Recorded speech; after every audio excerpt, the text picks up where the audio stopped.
Everyone, this is George. Hi, everybody. And I'm Bob, and we're the head shipping goblins of Beetle and Grimm. Middle management, really.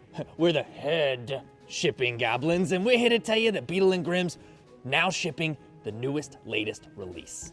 This exclusive box set will take your Dungeons & Dragons campaign to a whole new level. It's packed full of in-world handouts, full-scale battle maps, encounter cards, and more. Beetle and Grimm's sets your adventuring party up in high style. Yeah, and the jewelry is shiny. And now, to tell us more is the newest member of our goblin team, Goblin Katie.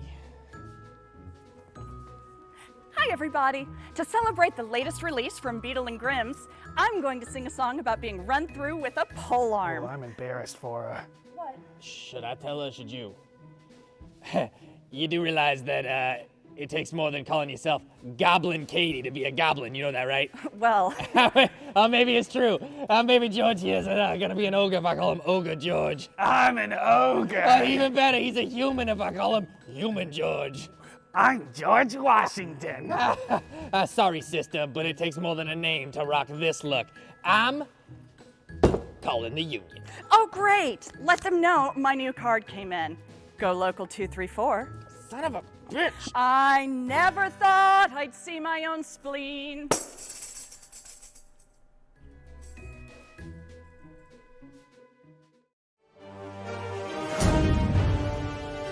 Welcome to Dwarven Forge. This is everything you need to know about our terrain in 60 seconds.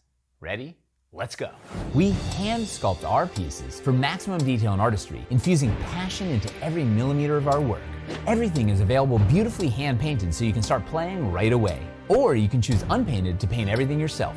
Our pieces are completely modular so you can use the same sets to create a new adventure every time. Most pieces have embedded anchor magnets that affix to our terrain trays for secure building, and for revealing rooms as your players discover them. We create everything out of Dwarvenite, our top secret PVC formula that's nearly indestructible. We pack our pieces with as many features as possible, such as swappable LEDs to quickly change the look of your scene. We offer magnetic accessories to add flavor or increase the danger. A 1-inch tactical grid is sculpted into our floors, hidden in dungeon flagstones, natural rocks, or sticks and plants. In addition to sculpted pieces, we make terrain trays to use as a vibrant graphic base for your build.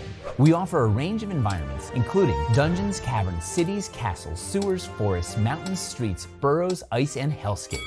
And that's just the beginning. We have a passionate fan base who can tell you all about it. And that's everything you need to know about Dwarven Forge in 60 seconds.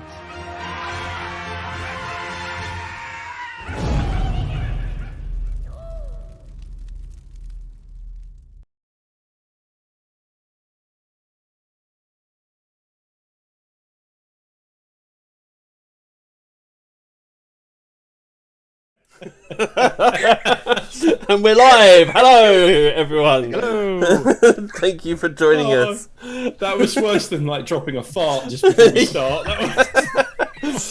Yeah, hello, everyone. Welcome to Band of Badgers as we descend once more into the first layer of hell, AVERNUS. It's already going well.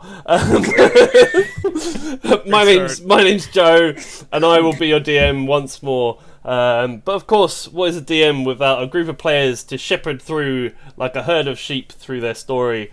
Hello, everyone. How are we doing? Doing good. Yeah. Starting on smiles is good. Yeah, Excellent. Yeah. I'm red. Yeah. I'd also like to give a big welcome to our special guest. He's back once again. It is Chris London from Dwarven Forge. So big thank you for joining Chris. us. Welcome back, Chris. Awesome to see you again, dude. Yeah. Yeah. Couldn't stay away. Yeah, that's it. Yeah. He's part of the team now. It's the company that makes it. Oh, yeah. We'd also like to say a big thank you to our supporters, Beetle and Grimm, for their ongoing support with the whole channel. So big thanks to Beetle and Grimm. We have also, you can see below me, a number of discounts that we have arranged through other supporters and friends of the channel. So please go check those out if you want any merch or any bits and pieces, any dice or whatnot. So yes, T-shirts, anything really. all sorts of bits and pieces. Yes. Good stuff. Yeah. Big thank you also to Sean TW, who has designed all the wonderful character art that you see dotted around the place, like behind myself or in front of all of the players here. He's just flashed up on the screen. So yeah, if you want some character art, have a look at Sean's link there and get in contact with him about any sort of commissions that you want. Also, a big thank you to you guys, the viewers, for tuning in. Any follows, subscriptions, anything along those lines, they're greatly appreciated. I will try to shout them out when I can, but if we're in the middle of combat and I miss it, I do apologise, but it is most appreciated. You can also find us on YouTube and Twitter, so go have a look there as well. As a viewer, you're going to be, when we switch over to the battle cams, you're going to be seeing the screen from my perspective, so the players might not be able to see bits and pieces that you guys can. So try not to shout out in chat that there's 4 owlbears around the corner about to just totally decimate them. Oh no, tell me, please. I want to pet them. Feel free to let us know, yeah? Yeah, so let's hand it over to Cork for his Cork diary of last session. Alright, here we go. We made our way to a place called Muddy's Camp. Muddy seemed like a very cheery fellow, but also suspect that most of the people in this camp might be enslaved to him. They might not be happy. Cork may have made a deal which he then did not fulfill, but Cork got paid, so Cork happy. This was the one good place in Avernus where we could eat a somewhat decent meal. Hooray! Al also got his fingernails polished. Amazing. Cork sent letters to old acquaintances. We also met Torrin, the golden dragonborn gladiator. I can't wait to see how he fights. He's gonna be so cool. He joined us on our way to the crypt of the Hell Riders. Before we went there though, Jack also got a brand new rod. Looks fancy. When we got to the crypt of the Hell Riders, it was just covered in all the ashes of the former Hell Riders who followed Azrael into Avernus. We met the Black Knight Olanthius, who was one of the leaders of these knights. One of the most trusted leaders of Azrael. But most of his order were either killed or joined Azrael in his evil. He, however, was doomed to protect their ashes in this crypt. Even though he doesn't want to, he actually wants Azrael dead. He has asked us to cause a distraction for him. He wants us to go and free a giant demon thing. Hooray! While we do that, the distraction will allow him to attack Azrael one-on-one. We are now on our way to a place called Cotch Cheese Moor, where we hope to meet this giant demon, which doesn't sound like a good idea. But sure, why not? Let's go meet a demon, guys. What could go wrong? Oh, nothing. It'll all be fine, I'm sure. Yeah. Sorry, got the what's the rod. name of the place we're going to? We've got again? the rod. It's Cachetti's Moor. There you go. Yeah, I liked Cork's better at cottage cheese. I heard cheese cottage more. cheese as well. Yeah. I am fine with cottage cheese more. It could have been something far worse. Let's Yeah. go. Yep, I thought I'd just jump in there first and just... Just cut that right off. Yeah. So yeah, you all bundle back into your infernal war machine and start to drive off to where you was pointed towards Cachetti's Moor, which is in the sort of north eastern area of Avernus. Who's driving today? Who's sitting where on the? I don't know. Actually, thinks Jack should take a go at the wheel because you know he's got some newly shiny nails, and last time he was here, it all went wrong. So you know, Jack's got this kind of experience that Aaron's got. So I'm taking a back seat. I'm not going to get involved. Yeah. So you're going to be a backseat driver? Yeah, Yes, I definitely I am. agree, right? Like this, because now like you can kind of take aim from this ship Yeah. or from the car. So I've got range. Yeah, absolutely. So I'll jump up in the driver's seat and take the wheel. I assume I don't need like anything under me. I'm at steering wheel height. Yeah, it's Sorry, we'll just get the child booster seat out. Yeah. Do you remember that bit in Raiders? Is it Raiders of the Lost Ark with the massive like peg like things on his feet? No, it's Temple of Doom. Temple of Doom. Yeah. Yeah, it's short round. He's got the little blocks of wood on his feet. Yeah, I'm short round. I'm We go driving. for a ride. I can always fetch you a box. Yeah. No, I'd say these vehicles are designed for like imps and other Anything. small creatures to Oh, be able to okay. drive as well. So I think Got an the adjustable seat. the adjustable seat probably like lowers and raises as needed. Okay. So Now I've got an image in my head of us waiting for him to Yeah, raise the just seat. moving his Like, chair we're back sitting there and going, forth. oh my god. when someone else is sat in it, you can never get it right. Just give me a second here, crew. Because God, these gears are. And I'm just cranking on the gears, and the seat's just slowly raising. You're really grinding your gears. All right. Yeah. All right, we're ready. I'll grab the, I guess there's a button to push to start it, and I'll grab the shifter and lock it in and just take off. Yeah, and as you do, the wailing and screams of the engine will fill the air once more as you sort of hurtle forwards. Now you Got to be a VA. Yeah, you travel for quite some time, and you once more reach the river Styx. The river is still as flowing as fast as it ever once was, and to make it over it, you will need to once more throw some demon ichor into the engine block to be able to boost yourself up and over the other I think side. Al might have some advice on how not to do that.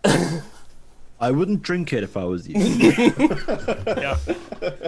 Can you? Yeah, sorry, go. No, I was just gonna say, anyone have any demon ichor? Pass me. I'm pretty sure we had some left, didn't we? I don't know. I'll just kind of into Jack's hands. That was quite loud. Sorry. It shatters and goes all over you. It shatters and we both become blobs. It shatters and sprays all over my face. Well, I guess we got to put him in the engine now. Yeah. Feed Jack into the engine. Thank you, Eleanor. And I'll just, I guess, pour a little bit in the engine, and then and then hand the bottle back to him, and grab the steering wheel, and just, here we go. And as you go, like pour some in, as usual, it kind of the jolting of the vehicle, it splashes everywhere as you're sort of pouring it into the engine block. So could you make me a DC 12 Constitution saving throw, please? I've got to watch this. Come on, Tim. Sorry, you want me to make that? Yes, please. Con Constitution? save, please. Yeah. Okay. Can you roll me a D100, please? Oh no! For the audience, that was a 2 on the roll. Yeah, that was a 2 on the roll. Come on, roll the good one. What's the one? Come on, blade fingers. No, I reckon he's going to get something like wings or something. Angel worse blood. things. Straight D100. Ooh, 84. That's an 84. Laser, 84. laser eyes. Okay, so as you like hit the ramp and you're flying through the air, the jolt of as you pour the demon ichor in, this thing just shoots forward. And whilst you're flying, everyone else sort of looking at Jack, you notice that his head seems to be expanding and growing larger. Oh no! Oh man, This happens to every musician. Yeah, You've turned into a pop vinyl. yeah. He's become a bobblehead. Yeah. So your head has basically doubled in size. oh man. Well, we always said his head was big anyway. But am I aware of this? Yes, you can feel your head expanding to Okay, double its all right. size. Yeah. Gotta Yeah. change What's going on? My head is huge. You might have to change your name to Jack Gallagher. How does it? Well, how does it look? It still looks all right, doesn't it? Yes. Jack! Large. Jack! Your hat doesn't seem to fit properly anymore. You have to get a smaller hat.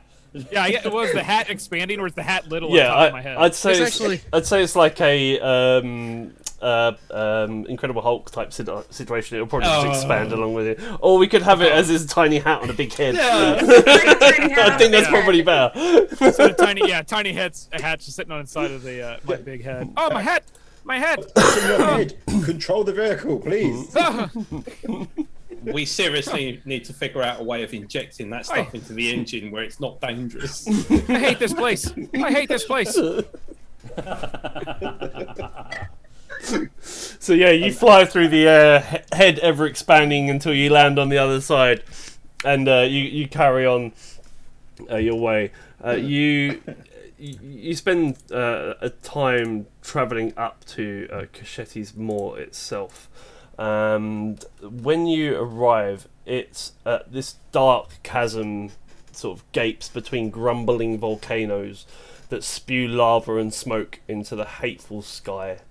Air trembles with the bellowing of some monstrous creature in the dark chasms below. And you can just hear like screaming and like anger just echoing up from inside this chasm itself. If we started to ignore that sort of stuff now, like you ignore sort of birds singing, Yeah. you know, you just sort of it just fades away Becomes after background a while, noise. Just every now and again you sort of go, oh yeah, they're screaming. yeah. Oh, suffering. Yes. Yeah. The Sound of suffering. ambiance of Avernus. Yeah, but this is very much louder and more aggressive than any other sort of sounds that you've heard previously. Just sort of echoing up out of this massive crack in the ground. All right, so I'll pull the vehicle up and sort of, stop it, put it in park. All right, we're there, right? Yes. Yeah. Okay. All right. Well, it seems we're here. So everybody out. I'll be the last to exit. Cool. Can his head fit through the door? Can any of you speak Giant by any chance? I No. don't believe so. No. Well, I can't. I can try. Or failing that Abyssal? Is it just Yes. common but with capital Does your letters? giant head help you speak giant? Right? Me, sir. Sorry, what was I that, can Chris? speak abyssal Cool. and read and write abyssal. What was that, Chris? I say is giant just common but all capitals? Yep. Like size 42 font. Yeah. Yeah.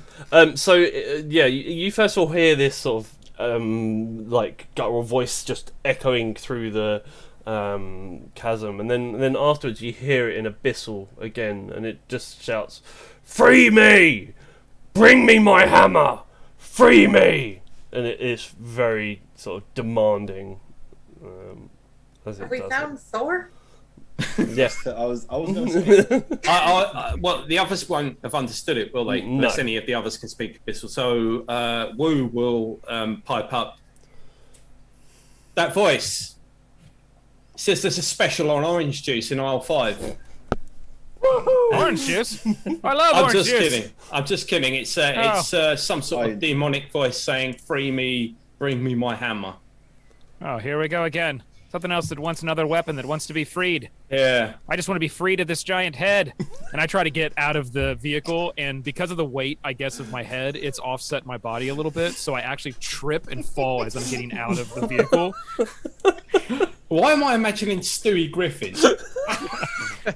Yeah. I'm picturing Alice in Wonderland. Oh, damn this big head.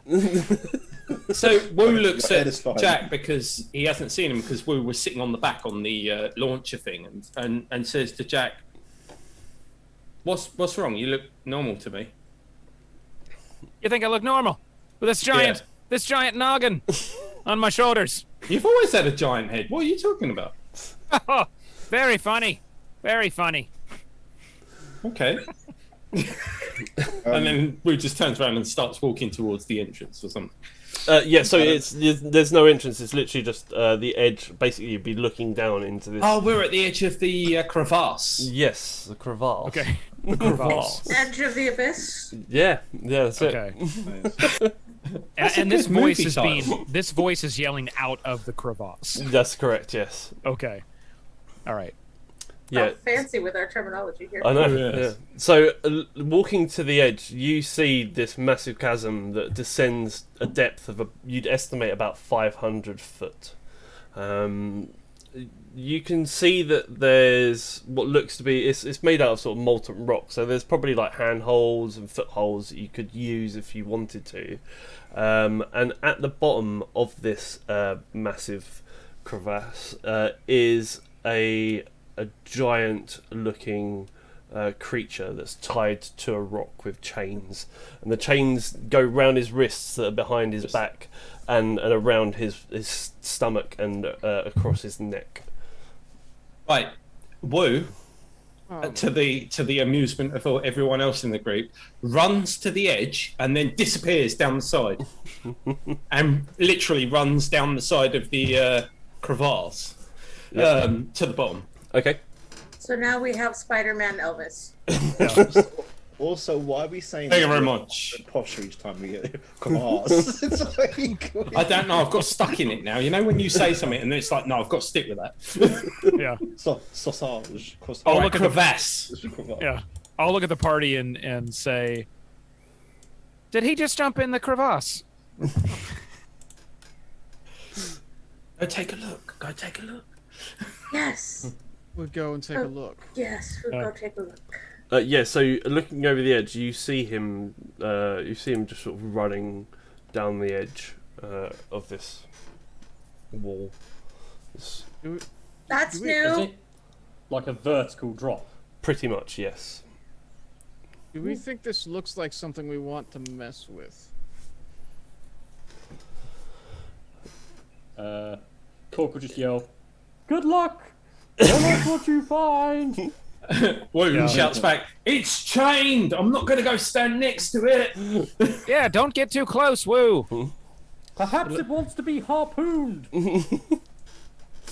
And what are the rest of you doing? Because this is basically where you got told that you need to go to free a giant demon-like creature.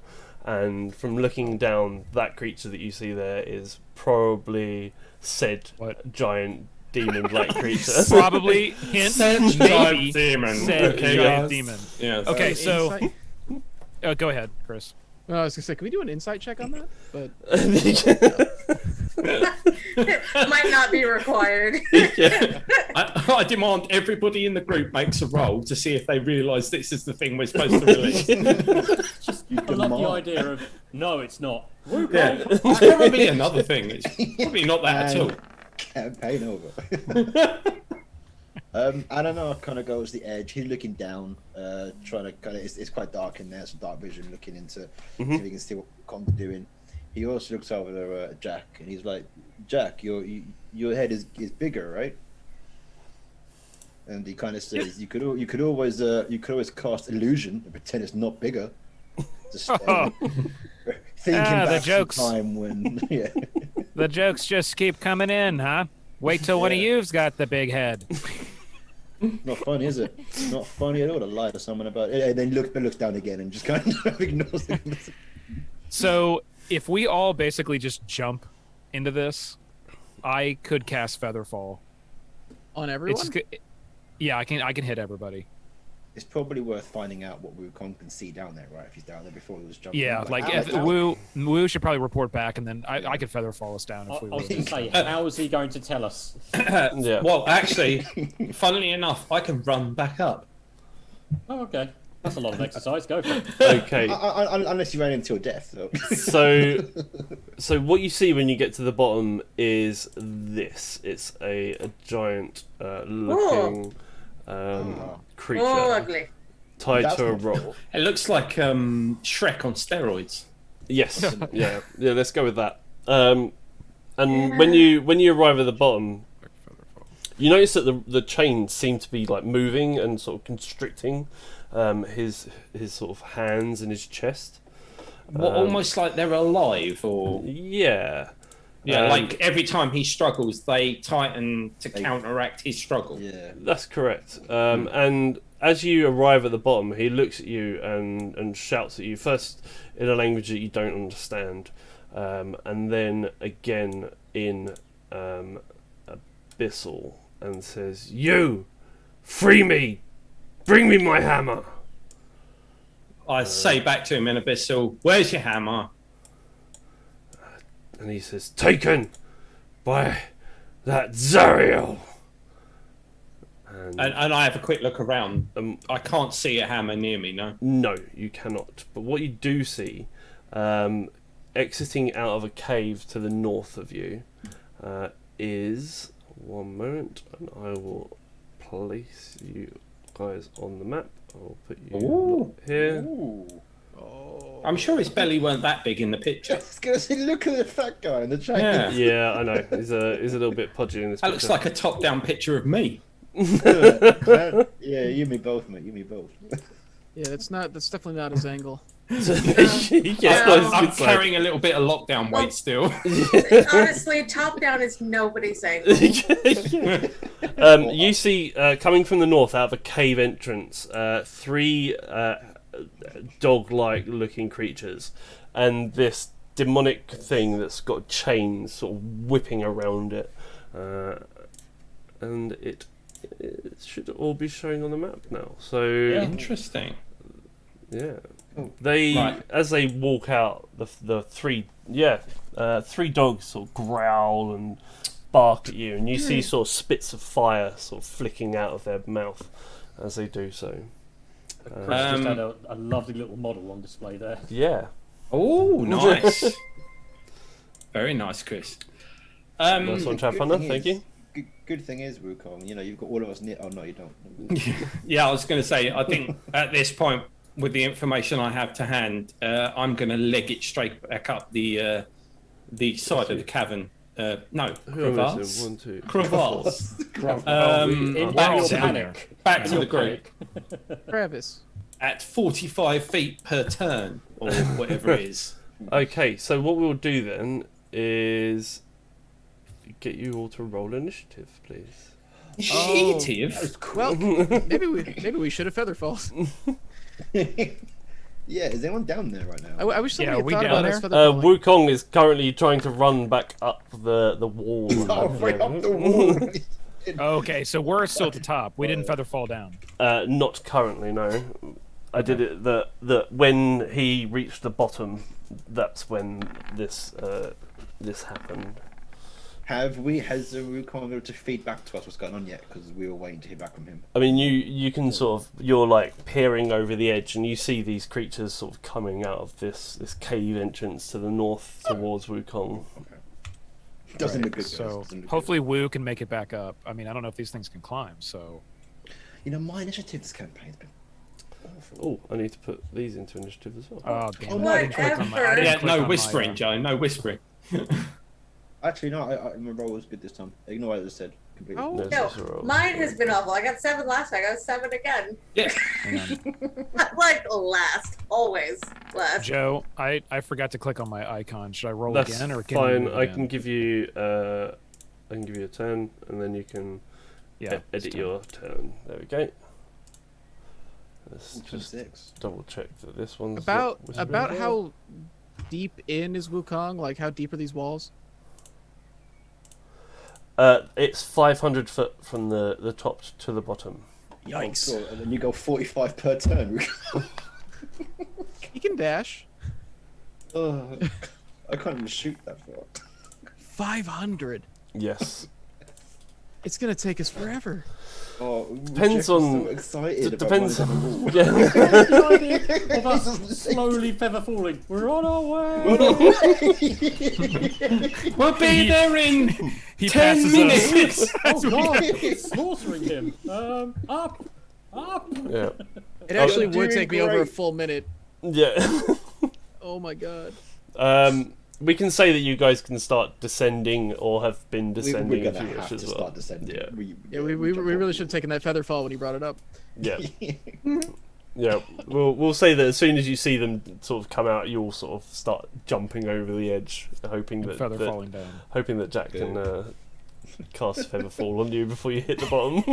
Well, that's the thing. Like, we could just fall like 300 feet, like free fall. Yeah. At the last second, I can do that. At the last second, just be like, pull out a little feather from my hat, which is like real small on top of my head that I'm like trying to hold onto the like my giant head, and throw it out. Cast feather fall. We all got to roll Constitution saving throws to make sure that we don't like snap our necks with the. all I heard.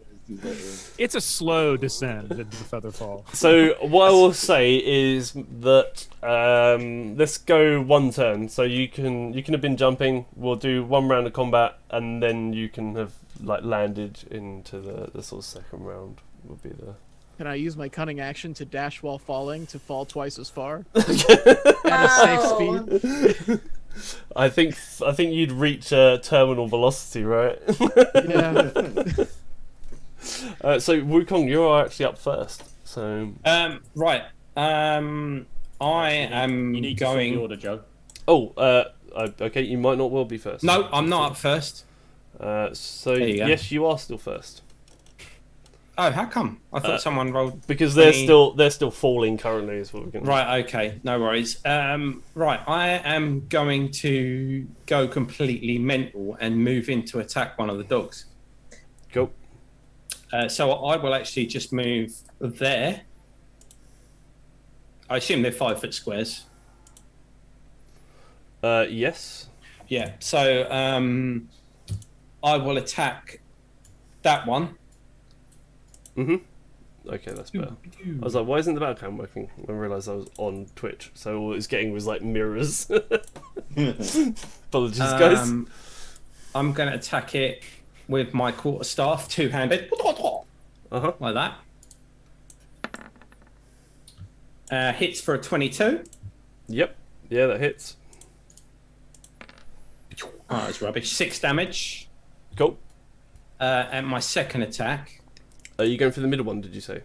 Yep, middle one. I just need to stay there. I need to check something. Yeah, that's all right. Second attack again with the quarterstaff. A natural 20. Ooh, Nice. Oh, so awesome. Nice. Love how it was on 2 and then like shifted over to 20. And that Beautiful. does that much damage. 9 9 plus 6. 15. 15. Yeah. And then as a bonus action, I am going to spend a Kensai point, a key point, and I'm going to do patient defense, which means that every attack against me is at disadvantage. Nice. What are the odds that they have pack tactics? What are the odds? So, has anyone else got the image of Rafiki from Lion King against hyenas? I do now.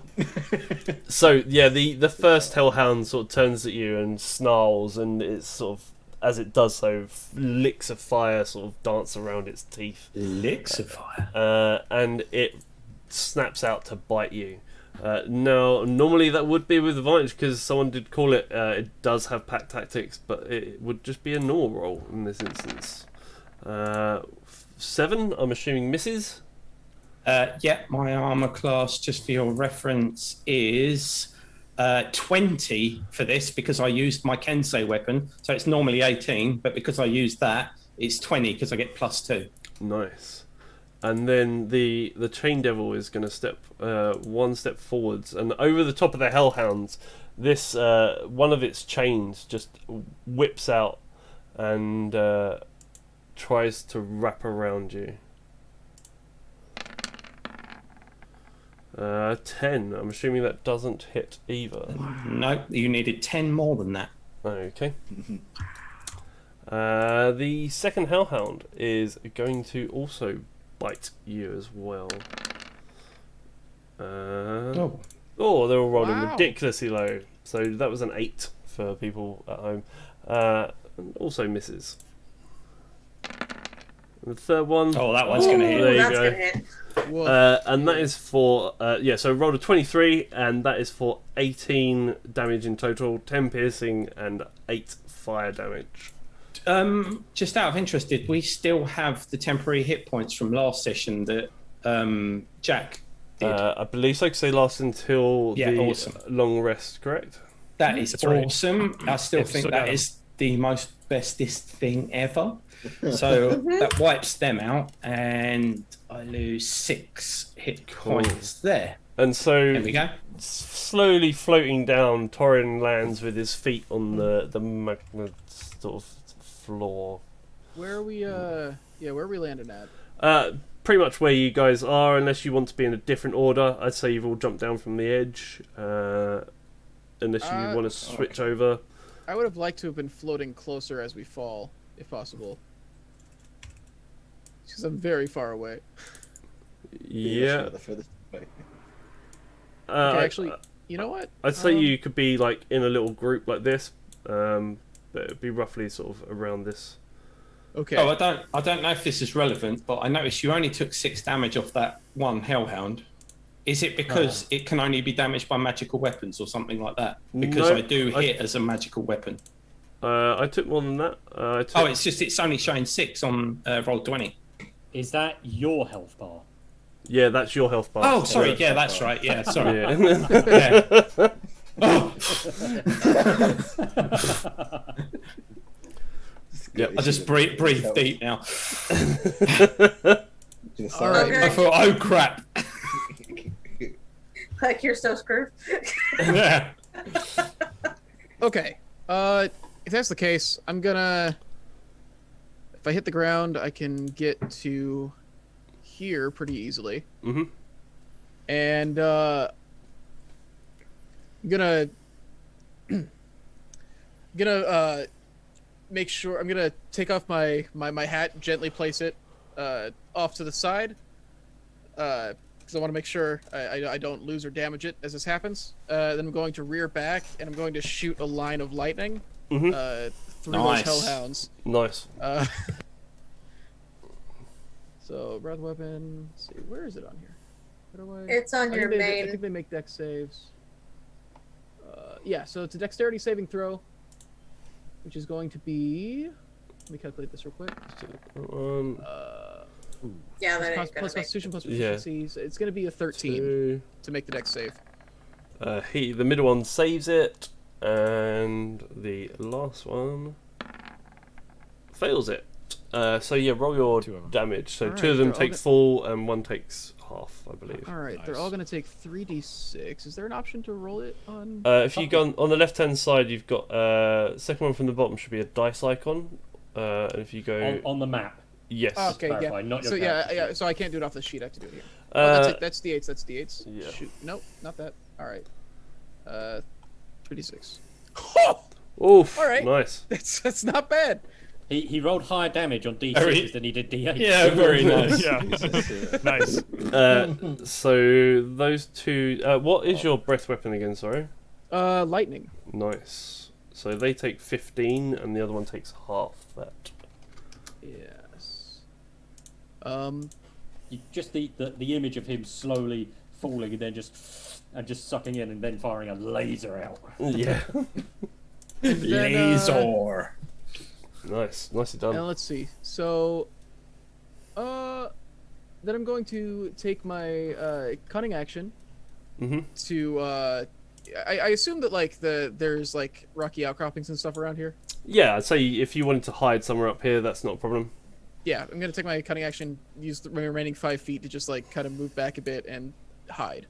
Yep. So for a second, I saw a dragonborn out the corner of my eye, and then he just disappeared.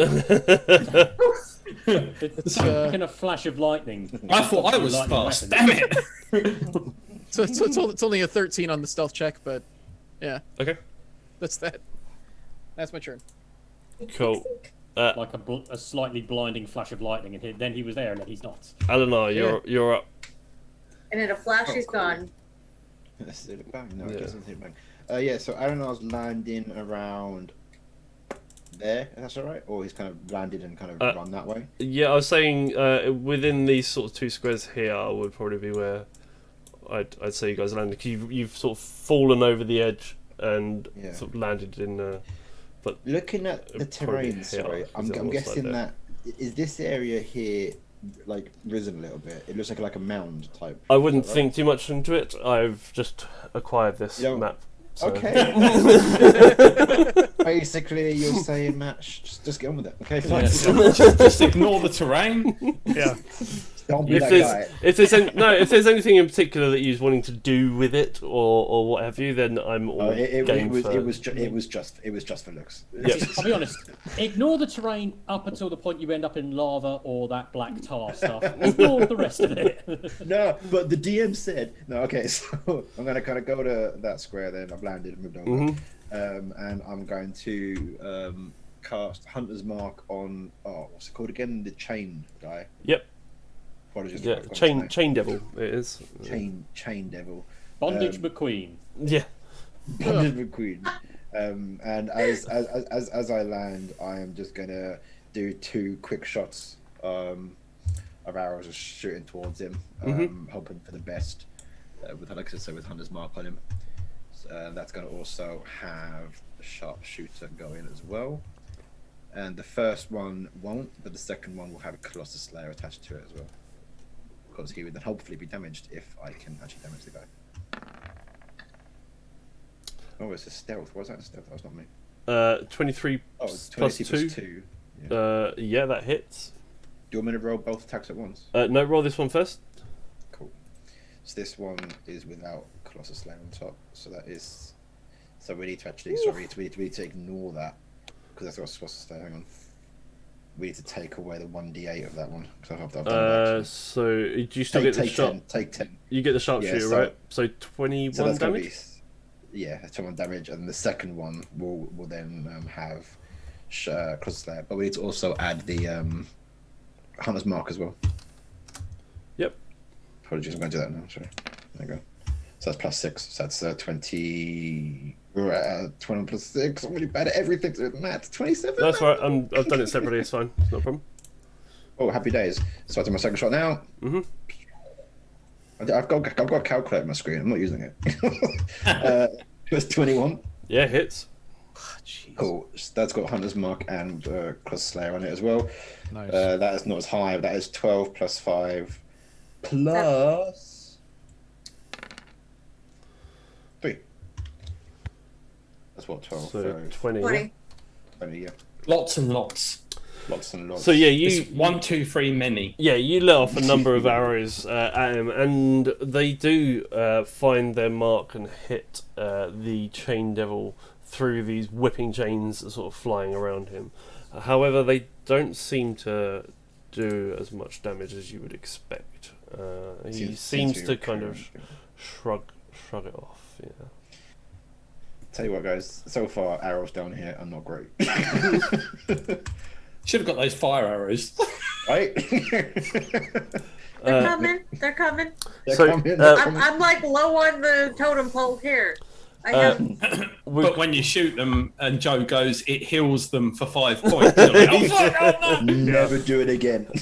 So, Wukong, it's your turn, but as you sort of look over the top of the Hellhounds, you look up at this Chain Devil, and the Chain Devil's face seems to morph into a sort of person that you once knew, maybe like a loved one or a friend.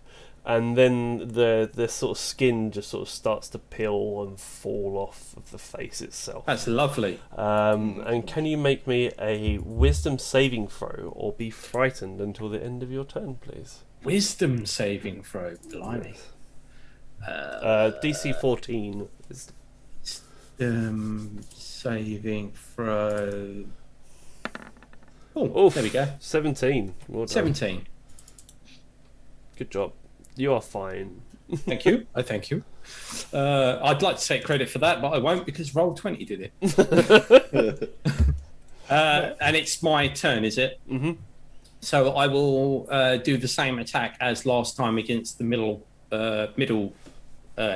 Are they Hellhounds? Yes. Yep. Yeah. And I will quarterstaff his face in.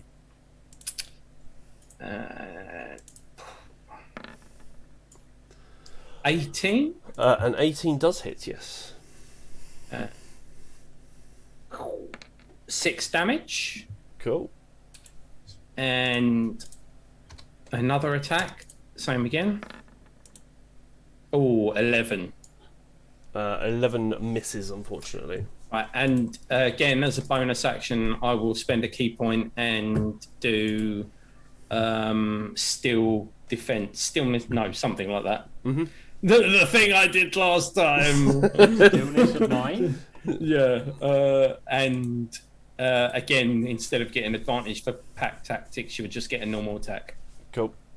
Perfect. Awesome.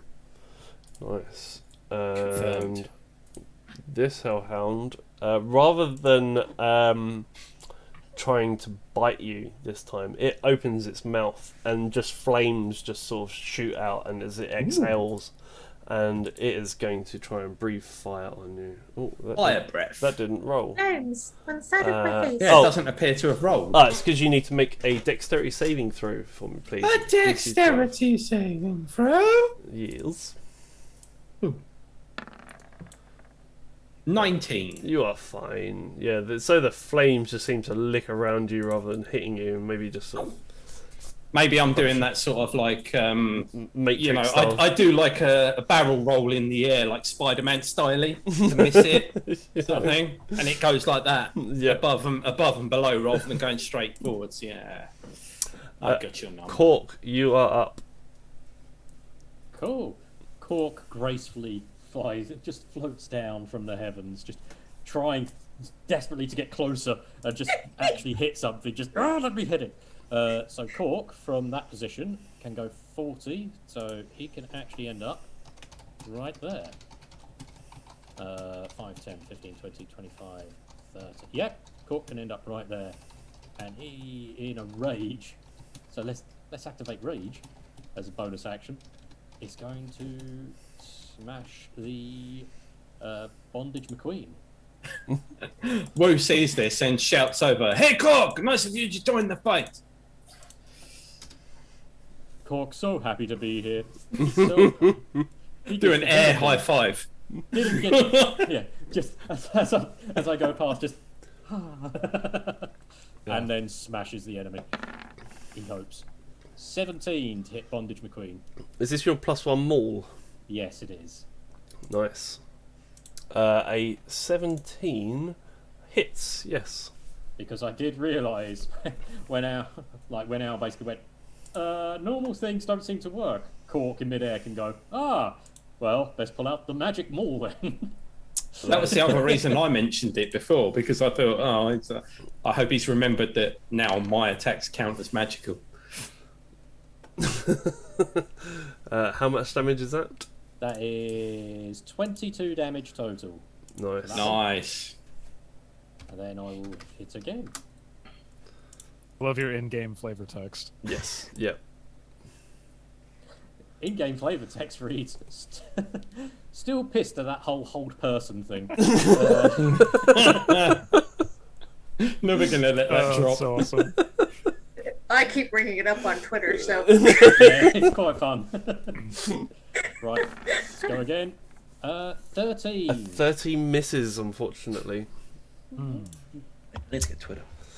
So. And No, you really don't, Matt. Stay off there. That'll be, I think that's my go for now. Cool. Jack, you're up.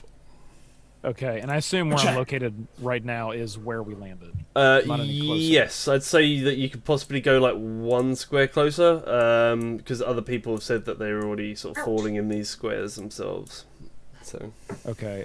Quick question: when you're feather falling, can you like do a swim action in the air to like move forward? Like in Charlie and the Chocolate Factory, kind of. Yeah. I was thinking it more like just slows your descent rather than allows you to. Pretty much. Yeah, you guys are definitely in the danger zone for what I wanted to do, so I'm not going to do that because you guys are going to get Do it rocked if anyway. you do. No. Come on, do it. Shadow. Do it now. Do too much damage. There is a lot of danger zone. Yeah. going on. We're gonna Even life on the edge, Rubin. It's got Top Gun all over this. I just want to know what it is. If it's dexterity based, do it because Wukong if will it's dodge dexterity based, do it. and I take half damage. There you go. I'm in the back, so I don't think I'm in. If you're a barbarian, don't you get advantage on dexterity? He does, saving yeah. throws that you can see. So you would both have advantage on dexterity saves right now. Jack, you've been given advantage. You've been given the go ahead. I love the All right, go and hang do on, it let's see. when your To party's attack there. them. Yeah, go ahead and attack us. I had Yeah, please do fireball on us was the best one I had. Yeah. It's a con save you'd have to make. Oh no. No, I don't want to. It's a I'd con be You save. make it Okay. a dexterity. Oh, it is Okay. shatter. Is it shatter? See, 5. I mean, Okay. I'd be alright with a con save. Is it an area? Could you manage to only accidentally get cork in it? Or like everything else this campaign. Not, I don't want to hurt cork. I just Yeah. I think no, I'm gonna do this time. Okay, so you're gonna see. I'm gonna move to that position right there, and you're gonna see Jack kind of put his hand up on top of his enormous head, and I'm kind of like holding my hat. If I can reach my arm around my head, I'm sort of holding the top of my hat, and I just start to do like this little dance, and basically I'm just gonna keep dancing, and I'm gonna hit counter charm. So until the end of my next turn, everybody within 30 feet of me has advantage on being charmed or frightened against those rolls. Nice. Yeah, so advantage on the saving throws. Yeah, and I'll yell out, "Stay close to me! Keep watching the jig! Stay close to me!" He's doing a little dance, making a little love. Get down tonight, yeah. He's doing a bobblehead. Yeah. Bobblehead dance. It is a bobblehead dance, and Yeah, and I'll bonus action as I'm doing that. Look at Woo and say, "Give him the smackdown, Woo!" And I'll hit him with bardic inspiration. Woo! Has anyone else got the image of like that weird Pennywise dance where the entire world shakes around his head? Ooh. Oh wow! No, don't do now. What does that do, Josh? So you get 1d8 to add to anything you want to do. Oh right, cool, awesome, Okay. Nice. And if you fail on the roll that you use the d8, you get to keep the d8. I have that ability as well. Ah, nice. So That it's only is if pretty you use awesome, it, actually. Yeah, use it and it succeeds. Okay. Yeah, geez, that's Turns pretty over. good. Like that. So I forgot to show you the thing that he was facing as well, which is this chain devil. Oh, straight out of Hellraiser. Yeah. Nice. I think I have that miniature. Yeah, I've got one in my bag right now. Yeah. So, the chain devil itself, he lifts his arms up, and as he does so, a number of other chains seem to sort of shake free from the ground around you, and they each there's 4 additional chains sort of appear from the ground that you're standing, and they all sort of lash out in different directions. The first one tries to hit Alanar, and oh wow, so I got some range. Wow. Yeah, so that is a long range. I'm here for a reason. Yeah. And 13. I'm assuming that misses. Nah, I matrix that thing. Yeah. The second tries to go for Verishon, and Ooh, a 10. Oh, that was very so close. nearly an 18. Yeah. A 10 misses as well, I'm assuming. And then the final 2, first one goes for Wukong, and the second one goes for Jack. So the one for Wukong, I believe I got a roll at disadvantage. Disadvantage, yes you do, sir. Cool. Oh, you rolled a natural 1. That's Ooh. lovely. Yeah. What does that do, Joe? I will say that rather than hitting you, it will hit the hellhound in front of you. So the hellhound in front Makes of you sense. is grappled by chains, and we will put a little web symbol on him so that he's grappled. And then Jack was the last one. 25. So you take.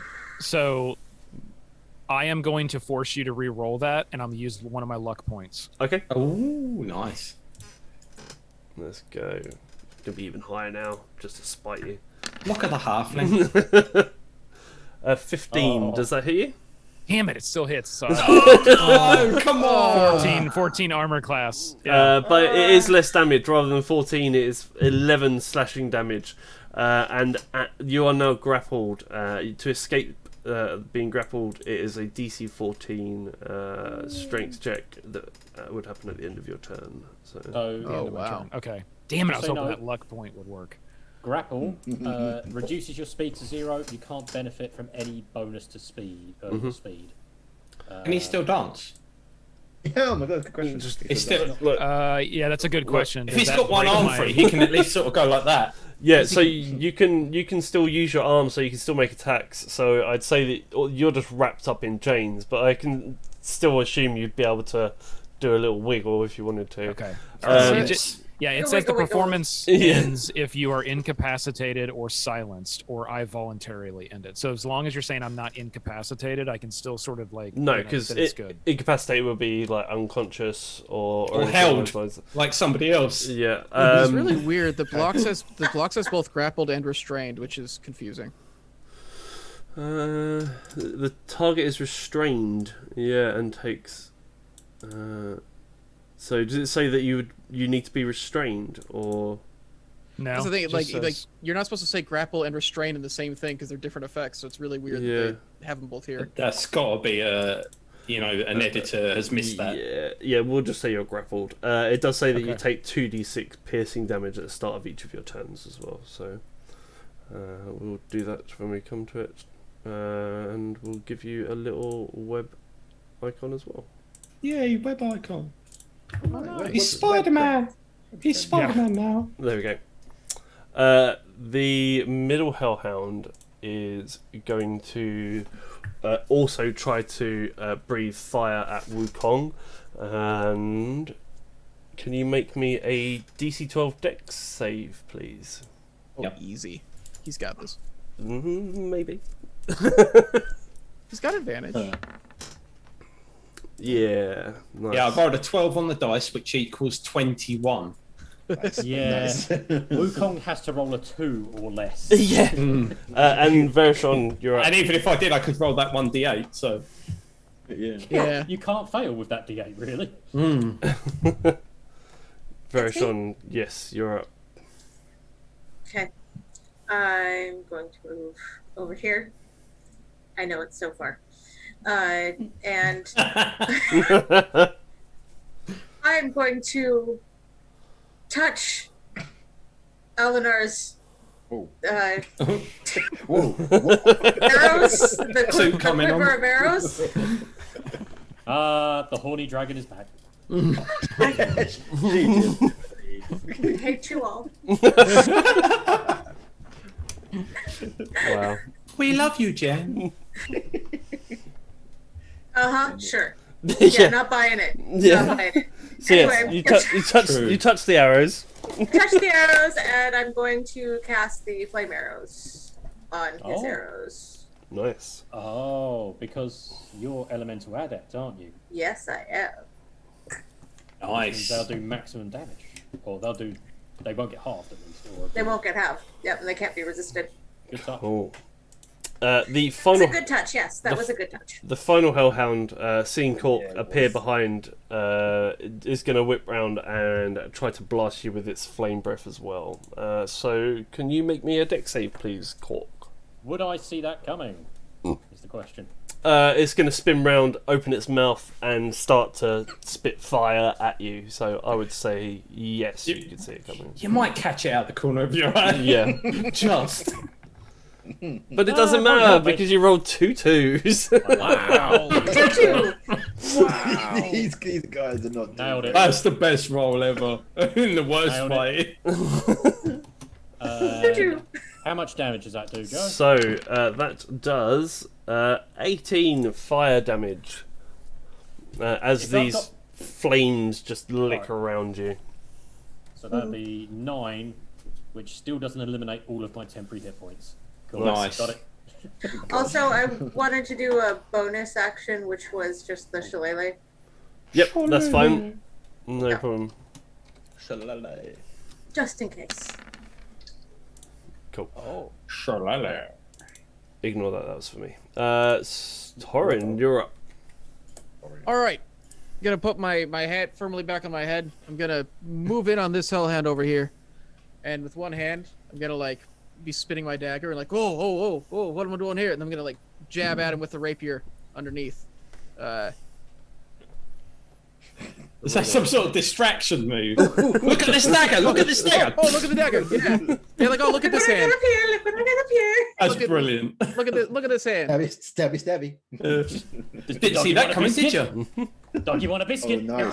Very nice. Does a 20? I'm pretty sure it works. Does a 26 hit? It does. Yes. Nice. All right. Only just. Let's see. So if I do this, how do I roll the weapon damage instead of another attack? If you go into the chat window and click on the rapier +1 within the chat window under the 26. Baller. Okay, there we go. Nice. Look at Oh, all the dice. 22 on the sneak attack. Nice. 4 4s and a 6. All right. Wow. Yeah. All right. Yeah, that totally makes up for getting a 2 on the damage die. Yes, that's 28 damage. Nice, good hit. So yeah, you sort of stab it with your rapier, and as you do so, it sort of yelps in pain, but it is still sort of standing and snarling at you. Reminds me of my dad. I don't know if anyone else's dad did this, but it'll be like, look at the left hand, look at the left hand, bang, the right hand gets you. It's legitimately a Three Stooges bit. Yeah. Yeah. Yes. You said that, Jeff, after the yelping. Yeah, that dog yelp. Just like my dad. Just like my dad. I was like, what? I was like, Why is your dad yelping like a dog? like a wounded animal. Yeah, he was a strange Cool. father. You've got the ability to use your offhand as well, correct? Is that right? Or... I do, but like, I don't know if it's worth it for a D4 worth of damage. Oh, it's always worth it. Always worth. Come on. All right. Unless it's got a downside view. If it has a downside view, then don't do it. But if it doesn't, then All right. As he yelps, and then the other hand's actually going to come in, just a quick little jab. Does a 16 hit? Yeah, hits. It does? Okay, these guys have pretty low AC. Ignore the sneak. Ignore the sneak attack. So just a 5 piercing. 5 piercing. How That's would you nice. like to do this? yay! You see, Chris, always worth it. Yeah. So as the rapier gets in underneath, I'm going to use that to then just like pull it in closer and bring the dagger in to its neck, just kind of like a coup de grace situation, and then I like rip them both out with like a flourish, and spin them both, and yeah, I think that's basically it. Make a little pose. I realize there's not actually an audience here. Cork's impressed. Yeah. Well, we can be your audience. That's right. I'll take a little bow towards Cork. I noticed that his eyes lit up. I love how there's time for a bow. There's always time for a bow. Yeah. It's always time for a bow. Free action bow. Yeah. Eleanor, you're up with your now fiery arrows. Yeah, apparently unhalfable fiery arrows. So yeah, does the fire do any extra damage, or does it just mean that they can't half damage? I will put it in chat for you. It just means they look really cool. Yeah. Right? That's also what I had in mind. There you are. An extra 1d6 fire damage. On top of my normal damage, because didn't you say, Jen, that they can't be halved either? No, it can't. So you Not got the full... fire. Oh, the fire damage can't be halved, but Yes. the physical damage can be halved. Yeah. Oh, I don't know then, because quite frankly, last time it did fuck all. It's still damage. Okay. Still damage. Every damage point counts. Yep. Every damage point counts. Okay. So you have 12 total that you can use. So. Total. Cool. Yeah. So it can last for 12, up to 12, or up to an hour. Okay, well there you go. Okay, cool. Yeah. Okay, so I don't know. After feeling pretty defeated, seeing how this chain guy just kind of of what he thought, 2 pretty good shots. He was pretty proud of himself at the time.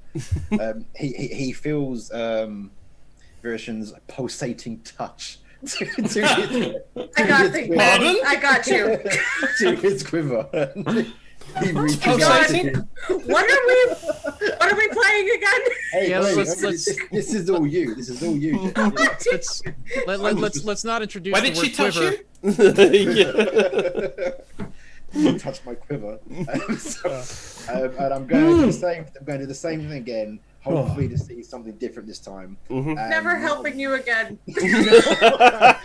because it's weird. As Because the leathery hand of the Dragonborn touches his quiver, with the bondaged halfling in the corner. Adenar feels a tingle behind him. You've forgotten your safe word, haven't you? Yeah, it was something ridiculous, lemon or something. Pineapples! Now, one hellhound's down as well. It gives Adenar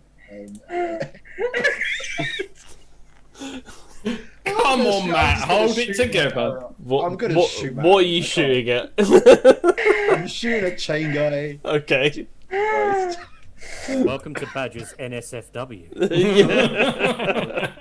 We'd like to thank our sponsor, Bad Dragonborn. Yeah. Bad Dragon. 19 hit. A 19 does hit, yes. Okay, this one's And gonna Pixie be, Hub. This one's gonna be the 17 plus 6. Okay, I cool. almost spit the whiskey out of my mouth. Also, plus 5 on top of that. Fix as my well, makeup during the break. Jeff is dying. Yeah. Are you with me, Joe? Are you with me? I am, yes. Cool. Because I've also got my 1d6 as well of the fire damage to put on top of that. Yep, do so. That is a 4. Cool. Pretty good shot. So this burning arrow flies through the air, and it does hit the creature. And however, the flames, as it hits its chest, the flames sort of lick over the top of it, and they become to you see wounds start to sort of close up around its body. As it Oh no! Which one did you target? Healing power. The big Please one. tell me you didn't hit the one in the middle. No, I hit the guy with the scary chain. the damage itself, the arrow, I'll let you know, does actually hurt it. However, you'd think that the flames themselves seem to be, as they sort of course across its body, they find opening wounds that seem to close. I think Jen's an elemental adept. Damn. Does that affect if the element heals them though, as opposed to? Ignore resistance. It doesn't say Yeah, anything like else. there is no resistance to it. It is they should actually take damage from it. But Yeah, I mean the thing is, if you cause fire damage to it, it's causing it to heal. So I don't know where we stand with regards to the fact that it should always take the damage plus it should always heal with fire. It overcomes resistance, but it doesn't affect invulnerability or absorption. Right. Okay. okay. At this point, Adenar is literally like Bugger. So Adenar's gonna just run 5, 10, 15, 20, 20 or 30 there next to it. Oh. And he's blind right now with anger because his arrows aren't hurting it, and he's gonna draw his swords and take one more attack on it. And you hear from behind you, yes. Yes! Oh dear. As he replied, so he's gone. You were the chosen one, Anakin. We should have brought balance to Avernus. Come across that moat. This setting is very reminiscent. Isn't it just? That hits for a 26. It does, yes. Damage. Oh bugger! Sorry, we need to minus Colossus Slag. So it's minus 10, so 17. How would you like to do this? Nice. So Adenar is running and he is like pissed. And as he comes in, he jumps over that dog. He just like slits the guy's head off with both of his swords, and he's just kind of facing out of the way, just kind of. Facing away from him, and as you are, his head just slides off the top of his shoulders. Oi, this is my kill. His head flew off his shoulders. No, come on! It's much more impressive. It just slides slowly. No, this isn't the underworld. This isn't the film you're referring. This is me. I was actually thinking more of Resident Evil, the first film. Oh, with the lasers. the laser grid. Oh yeah, the kind of head just does that. Yeah, and it's like he gets gridded, and then he's just standing there, and it goes. Yeah. Anyway, these aren't lasers. Sounds very. Yeah. Oh, you got laser swords. Wukong, you're up. Not Starfinder. Yeah. Yeah, that would do that one in Starfinder. Right, I'm Cyberpunk. going to attack the middle one again. Yep, the grappled one. Yep. Talking of which, as Alinar slices this creature's head off of its body and it drops to the floor, you notice that the chains all seem to start becoming loose. Jack, you feel the chains around you start to sort of constrict less and less. Oh, nice. Oh, I can dance a little bit more now. Ha ha! Interesting side thought on that. What if that thing was the thing that was holding the big giant thing? Chained. Yeah, so look, if you looked over to the big giant thing as well, you do notice that it seems to have a bit more movement as well. It's like starting to be able to push away from this rock that it's standing in front of as well. Okay, let's hope it owes us a favour. Yeah. I hope we're not helping the baddies here. At what point did you think we were helping the goodies? I don't know. Does a 19 hit, Joe? A 19 does hit, yes. Oh, that's rubbish. Oh. Six damage. Okay, thank you. And again.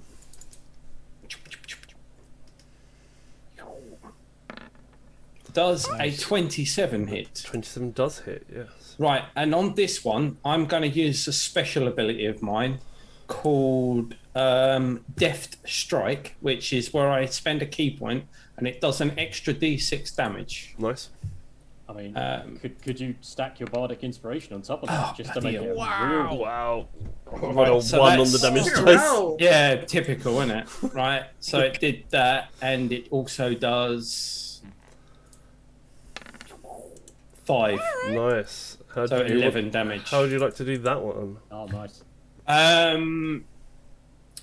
That is literally the last hit was a sort of what do you call it? A levered upcut with the staff into its jaw, knocking its jaw away from its face, and it actually flips it backwards because it's such a powerful hit, and its jaw goes flying off. Actually, Jeff, we'll be really good if the jaw just kind of slides up. Yeah. That only works for bladed weapons, man. Oh, I'm sorry. Yeah. Bludgeoning weapons is slightly different. Do you have any more attacks or anything? No, that's it. And that extra damage wasn't actually a bonus thing. That was a special thing. So as a bonus action again, I'll spend another key point on just in case I get attacked again. Yep. On doing the defense action. Cool. Which will now, I mean, I don't think it is going to attack me, but if it attacks me, because it's no longer got a pack, it will actually result in a disadvantage attack. Cool. I don't know what he's rolling for, but I don't like it. Yeah, we never like when the DM rolls Yeah. randomly. I reckon it's percentage chance of the giant thing coming out and attacking us. If you know me, like I'll randomly roll dice anyway, just whilst we're playing, I'll just.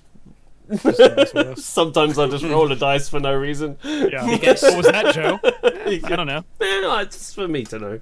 Is it 3d6 you're rolling each time?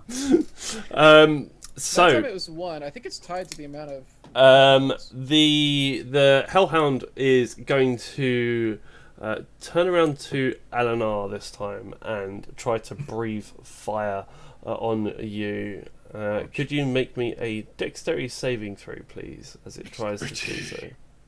Oh, Was it the recharge for fire breath? It is, I can, yes. but I Okay. want to say though, The last I'm time they all failed, I think. So I'm currently facing away from the Hellhound as I made a point of last time, which means my fire protector shield in the back of me. So whatever he does shouldn't hurt, right? what does the shield give you? That's brilliant. I think you should get like disadvantage on the attack for Matt just blatantly blagging it.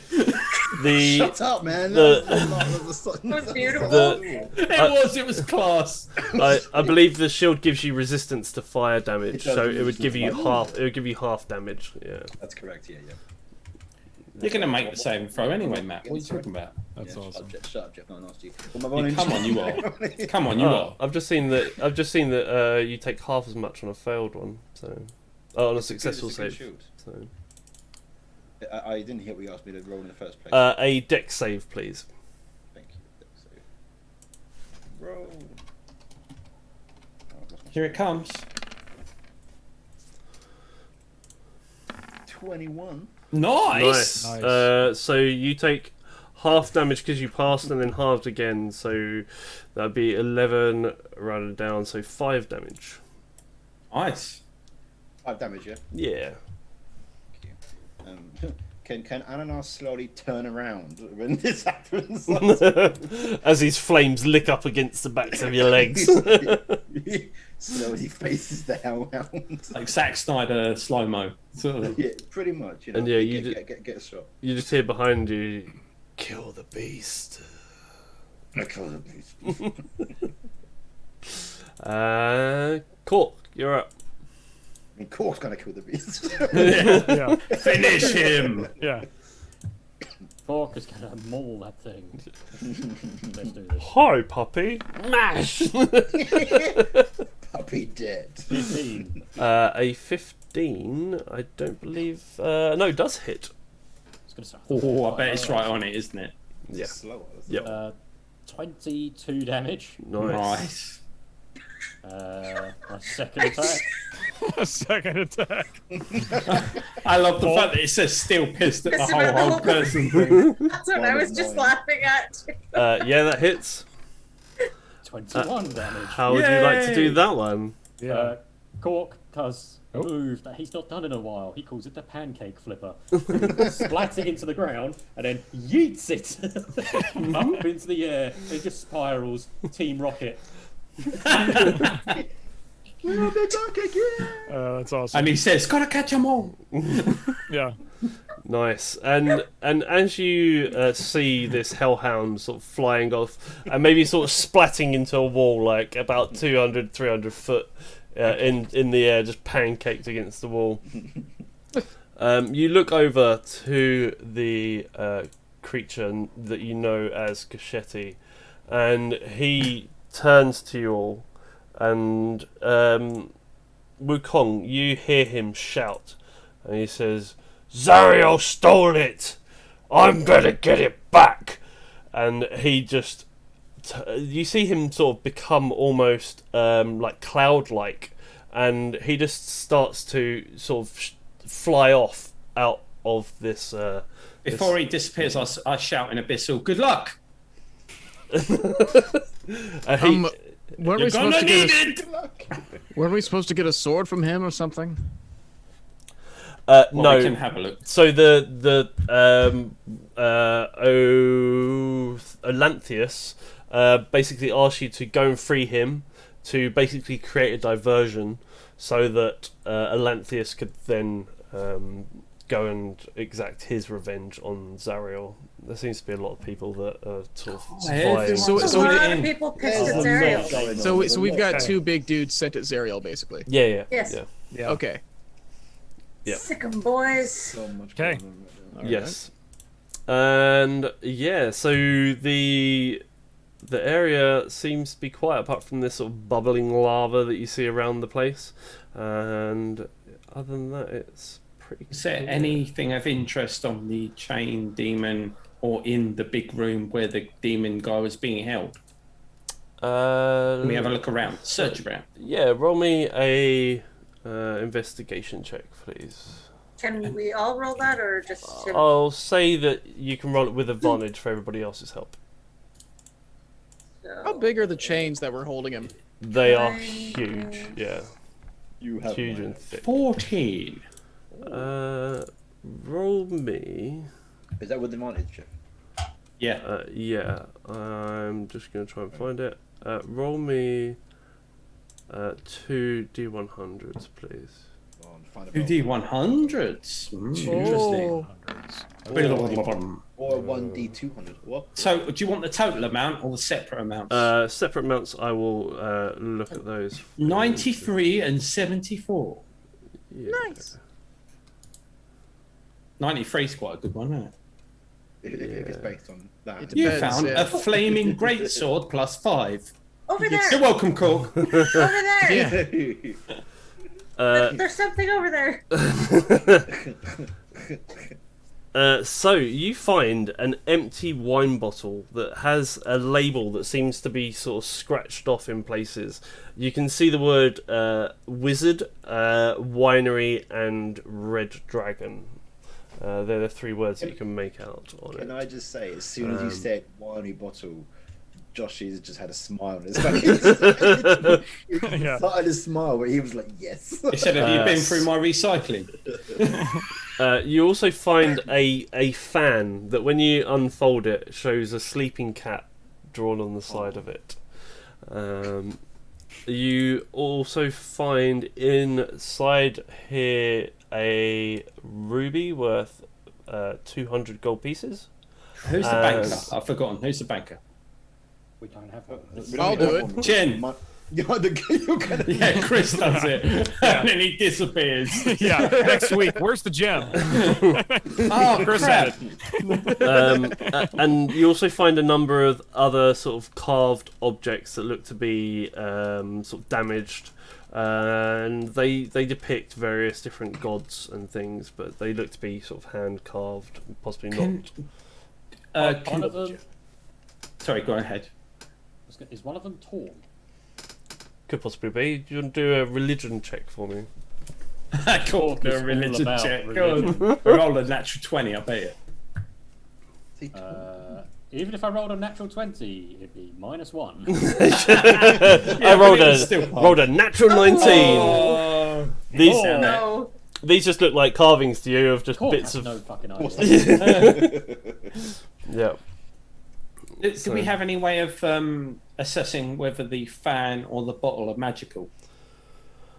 You could try an Arcana check on George either the got bottle or the. I think maybe Verishon or Jack might be the best person people to check. So is a fan with a sleeping cat? Yes, it is. Okay, and the bottle said Wizard Winery? The things that you could make out was Wizards, Winery, and Red Dragon. But the rest of the labeling's all sort of scratched and. But it was a wine bottle. Correct? Yeah. I'm just putting it on the sheet. Mm-hmm. I know that they did. Was it Wu who investigated the? No, it was Cork who investigated the idols. Could I maybe kind of take my time and look again, seeing if I can see anything that might resemble Gargoth or the Shield, if it might pick anything up? Yeah, sure. He's a demigod, isn't he? He likes to think of himself as a demigod, yeah. So is he just for bullshit as always? No. But I'm okay to give that a roll. Yeah, go on then. Yep. What was that? That was an investigation, yeah? Yes. Because I like investigation. No, sorry, my bad. It was religion. Okay. Yes. Normally then. Let's do religion then instead. So what was the one that I needed to roll? You need to roll Arcana. Yeah. You did just as bad as Cork, really. Yeah, ignore me. I'm just looking at it like, yeah. Yeah, these are not going well, these rolls, to look at things. We should just stick to just killing stuff. Yeah, so the religion roll for Eleanor was a 6 and Vershon rolled a 10 for Arcana. So to yourselves, Once more, it just looks like a wine bottle that probably once held wine of some sort, and some carved figures that look like they've been done by hand. On that note, we are going to take a quick 5-minute bio break / drinks / getting more. Need more ale. Everyone needs more snacks. That's the rule. So More ale. yeah. Stick around. We will be back in 5 minutes' time, and don't go anywhere. Thank you. Yay. Don't go.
everybody. I'm George. And I'm Bob. We're the Shipping Goblins from Beetle and Grimm's. Today, we're going to talk about the amazing Map Vault Collection.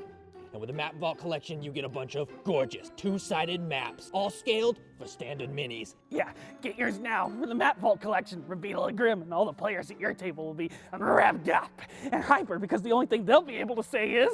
Yeah, go ahead and do it. Zoinks! No, do it again. Zoinks!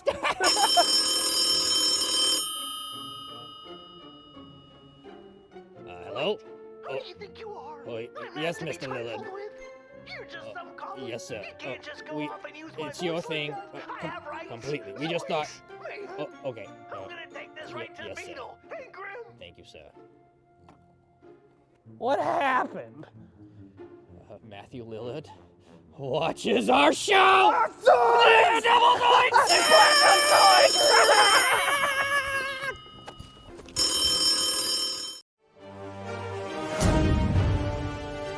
Welcome to Dwarven Forge. This is everything you need to know about our terrain in 60 seconds.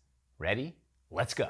We hand sculpt our pieces for maximum detail and artistry, infusing passion into every millimeter of our work. Everything is available beautifully hand painted so you can start playing right away. Or you can choose unpainted to paint everything yourself. Our pieces are completely modular so you can use the same sets to create a new adventure every time. Most pieces have embedded anchor magnets that affix to our terrain trays for secure building, and for revealing rooms as your players discover them. We create everything out of Dwarvenite, our top secret PVC formula that's nearly indestructible. We pack our pieces with as many features as possible, such as swappable LEDs to quickly change the look of your scene. We offer magnetic accessories to add flavor or increase the danger. A 1-inch tactical grid is sculpted into our floors, hidden in dungeon flagstones, natural rocks, or sticks and plants. In addition to sculpted pieces, we make terrain trays to use as a vibrant graphic base for your build. We offer a range of environments, including dungeons, caverns, cities, castles, sewers, forests, mountains, streets, burrows, ice, and hellscape. And that's just the beginning. We have a passionate fan base who can tell you all about it. And that's everything you need to know about Dwarven Forge in 60 seconds.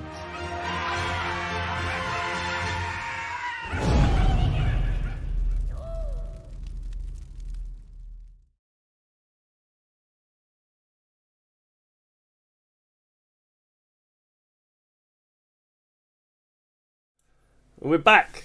Thank you for sticking around. We are back. So, this week we are kindly joined by Chris London from Dwarven Forge once more. It's Chris. Yeah, and Kat. Yeah, she's bugging me right now. Does Kat have name as well as the other? Sally. Sally. Yes. Oh. Oh. An equal partner at. Yeah. I can see a tail. I can see a tail. Yeah. As long as it's not. Yeah. So, do you want to let the people that are viewing know a little bit about yourself, your company, what they can find on your website, etc.? They've obviously just watched the minute trailer, but Yeah. I'm Chris. I work primarily with social engagement for Dwarven Forge, run the Twitch, run the Discord, do 1,000 other things because everybody at the company does a bunch of different jobs.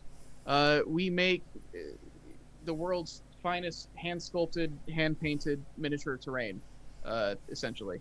Company's been running about 25 years, but we have existed in this iteration.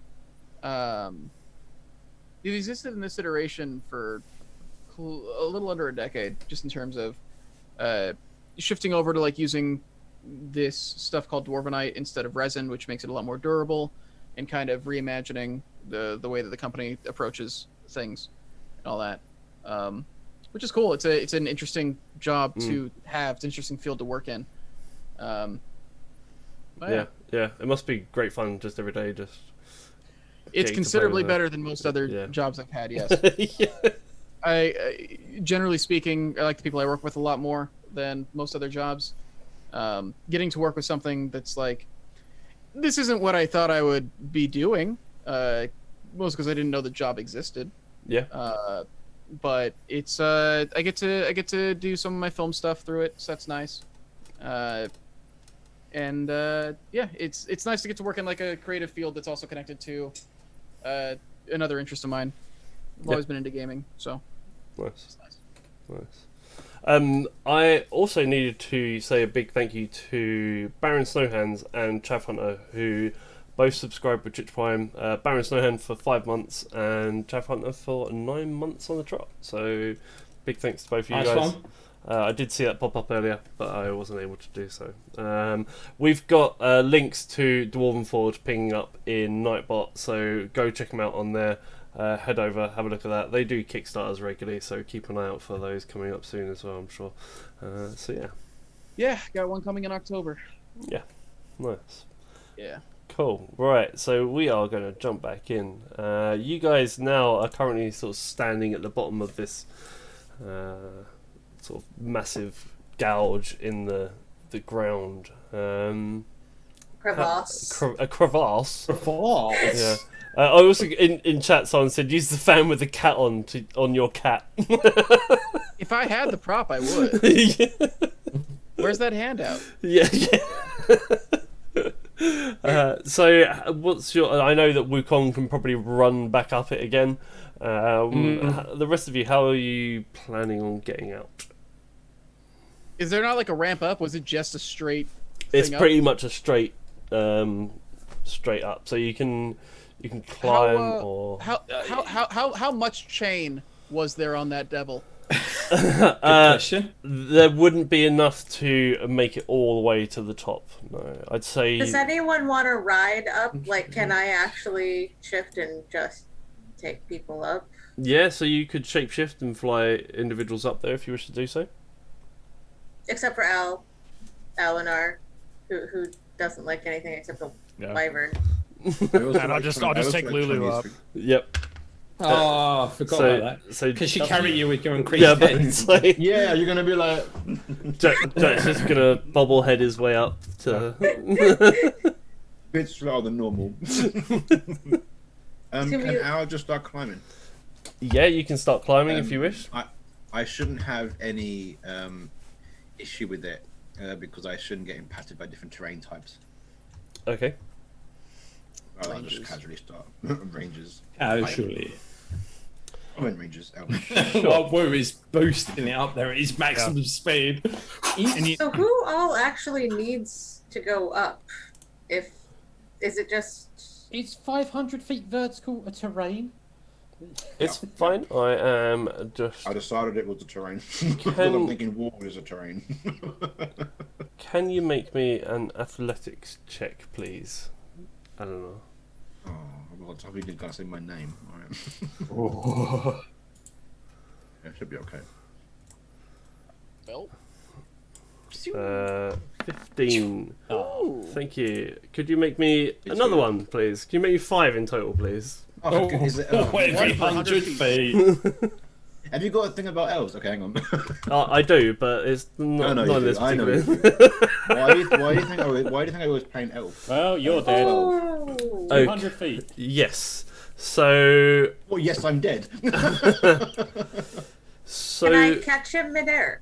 You could try. Hey, we don't know what's happened yet. Yeah, so what you've done is you've scaled up the first sort of 150 foot, and then you sort of put your hand onto what you think is a sort of solid piece of rock that just sort of disattaches, and you begin to fall from the side. You know, you could have probably used long fingernails right about now. Wait to put the boot in. Too soon. If a 12 is enough to fail and fall, I don't know if I want to try climbing this. So am I getting caught by I can try to catch you. I don't know what I need to roll though. Let's do. So I would assume that you are flying up with an individual in your on your back or in a claw. So we'll do a dex check at disadvantage, please, if you're carrying someone currently. That's gonna be unfortunate. If not, I'm gonna have my back a little bit. Well, at least I can soften the blow. Can I he can bounce off of me? You might not even catch him. You might just knock into him and ram him into a wall. I hit disadvantage. Well, you could always hold me. Did I hit the wrong one? No, you've hit the right one. You rolled a 3. Yes. Okay. So you go to grab him, and you literally almost sort of grab at, like you scratch the side of his hair as he sort of falls past. No. And he, my hair. He hits the ground hard. So we are going to do. Does my shield hit the ground first and somehow makes it less painful? Turns out you landed on your head. That was really unfortunate. That's a shame. I mean, At least it was the soft bit. Oh, all those dice. All that damage. 53 bludgeoning damage as you hit the ground. How much do you used to say? 53. Jesus. Your head slowly slides off. Yeah. It's come back to haunt you. So it's a joke that just keeps giving. Whoever's still on the ground sees Eleanor starts to sort of scurry up the side of this sheer rock face, and then just slowly sort of topple backwards, and then just hits the ground with a thump. Well, I guess we're staying here. You know what? I'm actually not that badly damaged. I'm okay with that. I mean, 53. I've got some temporary hit points still. So I've basically got 87. Take 53. That could be worse. You realize if you'd climbed another 100 feet and then fell? Mm-hmm. Oh, I didn't. Let's not. Yeah. I didn't. You could have been dead. Yeah. Okay, so yeah, everybody needs to take a safe ride route. up? Yeah. Eleanor doesn't get a choice Eleanor at this point. Eleanor suddenly. I'm just like laying there like. You just swoop over and claw. Can we picture Home Alone? Yeah. Howie. And down comes the claw, like one of those machines with the toys in it, to pick up. So we are now reenacting Lord of the Rings, picking up and Just like Frodo and Sam get picked up at the end of Return of the King. He's gonna get dropped in a volcano. Let's not go that far. Al pancaked himself. Yeah, I'm gonna wait for a dragon ride or whatever she is. Yeah. I was going to say, because even if we tried to do like a rope, I think between us we've only got 300 feet, roughly. Yes. That's And then you still have to get it to the top. But how much chain is there? What, we could attach the chain to the rope? Between the chains on the devil and the chains that were binding Khashoggi, or whatever his name was. Yeah. Chachki. Chachi? Chachi. I'd say Tony loves Chachi. I'd say there wouldn't be enough to reach the ground for you to be able to make a full. I think one thing that needs to be highlighted is this group is so adamant of doing it ourselves that we're not using virtual help at all. We're just like, no. Yeah, but to be honest, Wu's sitting at the top of the crevasse and he's looking down thinking, why the fuck is everyone taking so long? Yeah. And I guess I'm just made it to the top with Lulu, so I kind of float out, I don't know what they're doing, Wu. Hey, Jack! They're all messing around down there, trying to climb it. It's crazy. Looks like Al's having a bit of a rough time. Well, I mean, can Vera, how many people can she carry? I think it's like a one at a time type effort, so it would be like flying down, picking the next one up, and bringing them up. So slowly. It's not a giant eagle. So, I'm a giant eagle. Is it a weight thing? God. Like, if we're in her talons, is it a problem? I'd say slowly she sort of brings one or two individuals up to you. I love the fact that the MacGuffin in our group is a character. Yeah. No. Look up MacGuffin. You'll understand what I mean. MacGuffin? Yeah. Yeah. It's like the magical thing that sorts out all the issues in a movie. So like, when something just solves all the problems. The Infinity Stones in Avengers. Yeah. Okay, the One Ring from Lord of the Rings. Yeah. They're all MacGuffins. Harry Potter's entire existence, just a giant MacGuffin. Yeah. No, the best example of a MacGuffin is Doctor Who's screwdriver, sonic screwdriver. Yep. Yeah, because that just solves every single problem. So yeah, slowly Vershon flies you all up. Eleanor, who's had the wind knocked out of him, doesn't really have much of a choice. He's like picked up and just brought up to the surface as well. Is he conscious? Yeah, I think you are right. He's still got like 30 hit points, right? Yeah. You're muted though. It's chat. It's because he's chewing. He muted himself because he's being a good guy. I've muted myself in 2 places. Yeah, so I don't know. From what you gather, I don't know how to kind of talking gibberish and not climbing.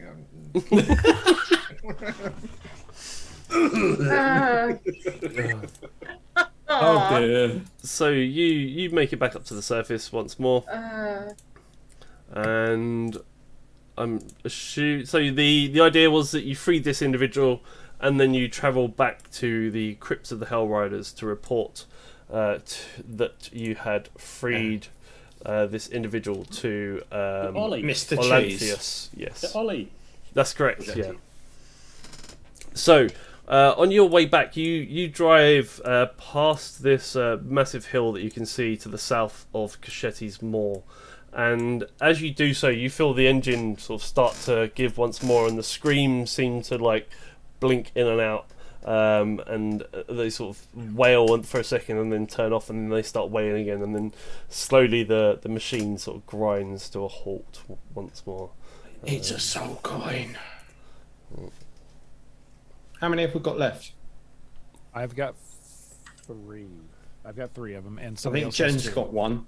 Is that right? And Al's got 2. Yeah, Eleanor's got 2. Yeah. So Jen, do you want to stick your one in? Hold on, that doesn't even make sense. Why are you laughing? I don't know. Go. Now I'm all for double entendres, but that didn't even make sense. Does Jen still have one? I thought. I think Jen used hers. Verishan. I think Verishan Jen's used gone. hers. I think she used hers last time. Yeah, she did. only- We only Oh, have did 5. she use down those now. last? Right. Okay. Yeah. Jack Well, is yeah, the I'm artist. driving, so Oh, I'll that's a good point. I'll pull one of them out from my bag, and well, looks like she's hungry. I'll put a coin in, and then I guess it'll fire back up. Yeah, so the whales just burst out once more, and the engine roars as it sort of goes forward. You come across in front of you this large sort of lake almost. However, the lake itself looks to be made of sort of tar and ichor, and it seems to be like writhing with sort of this black goo. Tree-like growths cluster along the shoreline of the bubbling black goo itself. Each growth is formed from the same ichor as the lake and has writhing membranous sacs budding from its limbs. 5 bearded fiends heap coals around the trunk of one of the trees, and as they hurl more coals onto the pyre, 4 of their number cruelly poke and tease the 5th member of their group. Whereabouts on the map is this, Joe? I will put it up for you. You guys are here. If you can see the badger icon, and I will put the name of the area for you. I'll point to the bearded devil that's being poked and bullied and be like, "Look, they got an owl." Oh, that's out of order. But funny. It's kind of a self-fulfilling prophecy. You know, Al can't hear this because he's kind of He's clicking all his joints back into fucking position. Yeah. Right, I was going to heal you. Well, you can still heal me. It still hurts when I do it. Don't not heal me because I look normal. Oh, he's fine. He's clicking his joints back into position. Don't heal him. No. My leg just clicked.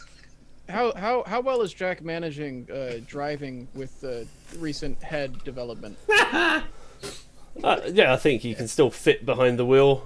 It's up to yourself. Okay. I mean, I would argue that he has a better line of vision. Probably has a better view now. Right, yeah. Okay, I was gonna offer to see take much over. better. I was gonna offer to take over, but I don't know how to drive sticks. Stick shift. Yeah. That's a very American thing. Is it? Do you not have sticks in? No, We have pretty much nothing but sticks. Yeah, we just call them cars. Yeah, we just call them cars. We make fun of the people that drive automatics, whereas you guys make fun of the people that drive stick shift. That's hilarious. Wow.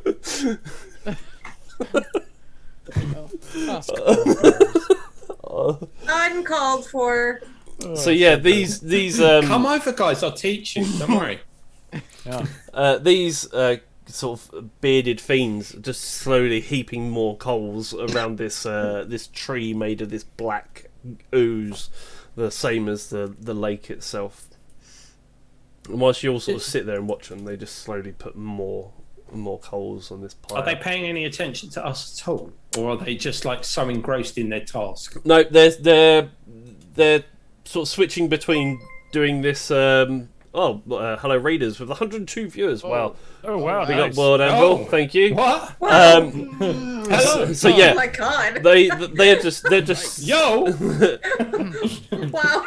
They are just slowly throwing more and more coals on this pyre and just sort of cruelly teasing this fifth member of their group that you see standing there with them.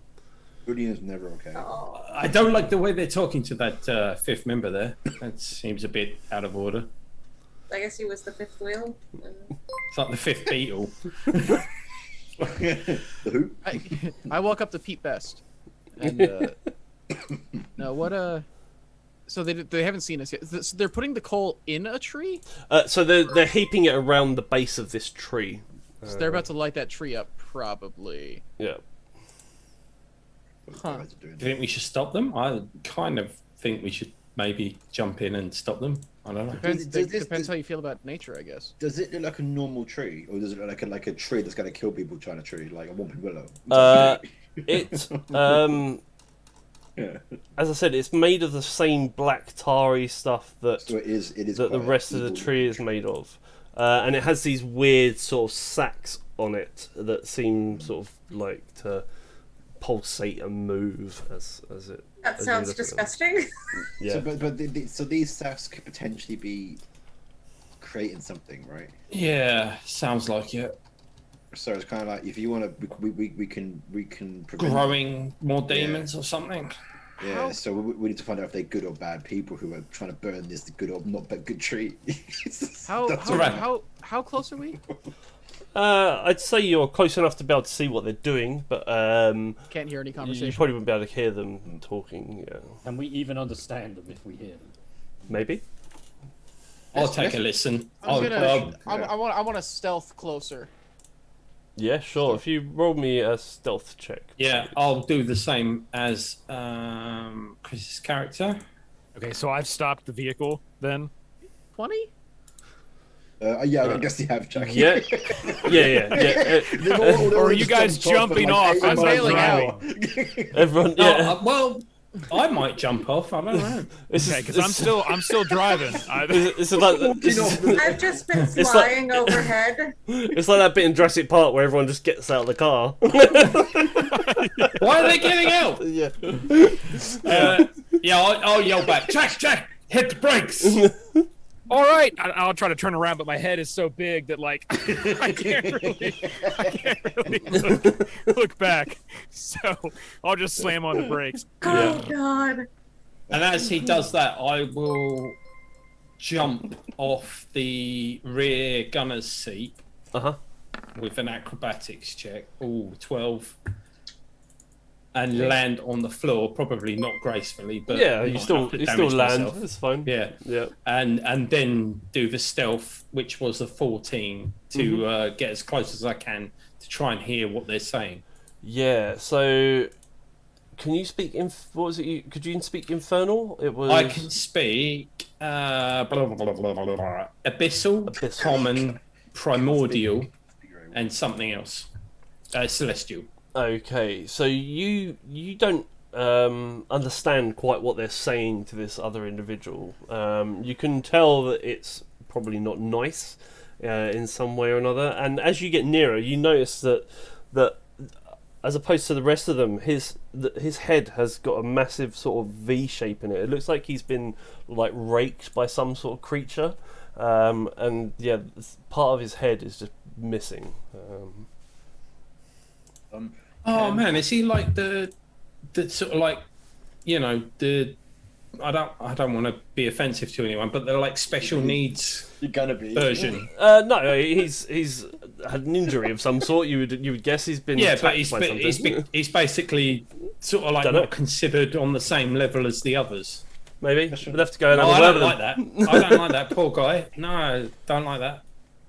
Eleanor has kind of taken himself to the top of the vehicle. Because I'm guessing these creatures are within 150 feet, right? Yeah, I'd That's say what it says, isn't it? yeah. I'm just gonna stay. I'm not feeling up to like much confrontation right now because of falling 100 feet. Why was that, Eleanor?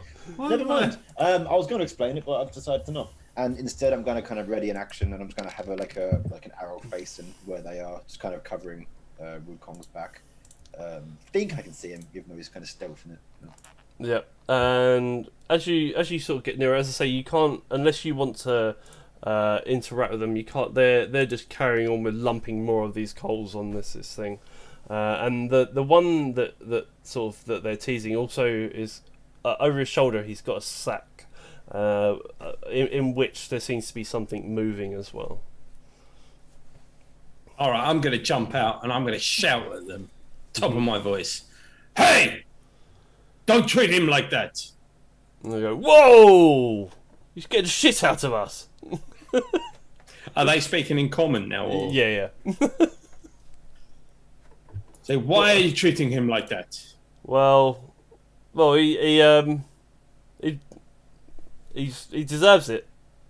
Why? Has he done something bad? Well, that's the problem. He hasn't. He's the good-natured one. Damn it. Well, you shouldn't be treating him like that. Well, you know, ever since his run-in with that V-Rock, he's changed, and he he just doesn't get involved with all the shenanigans that we enjoy. You know, he's kind of like we get told we have to bring him along to do all this work, and he's just a nuisance. So because he doesn't act like you treat him differently?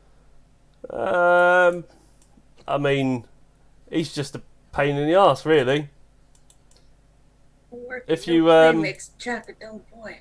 if you wanted to, how about we take him off your hands? Oh, certainly. Tell you what, the thing is, I've got to report back to my boss.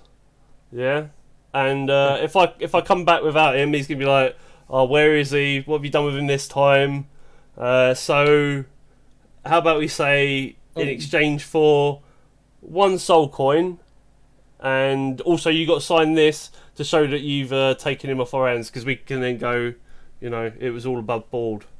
How many soul coins did we have? We have 4 left. We have 4 left. Who I has wouldn't the soul worry. coins?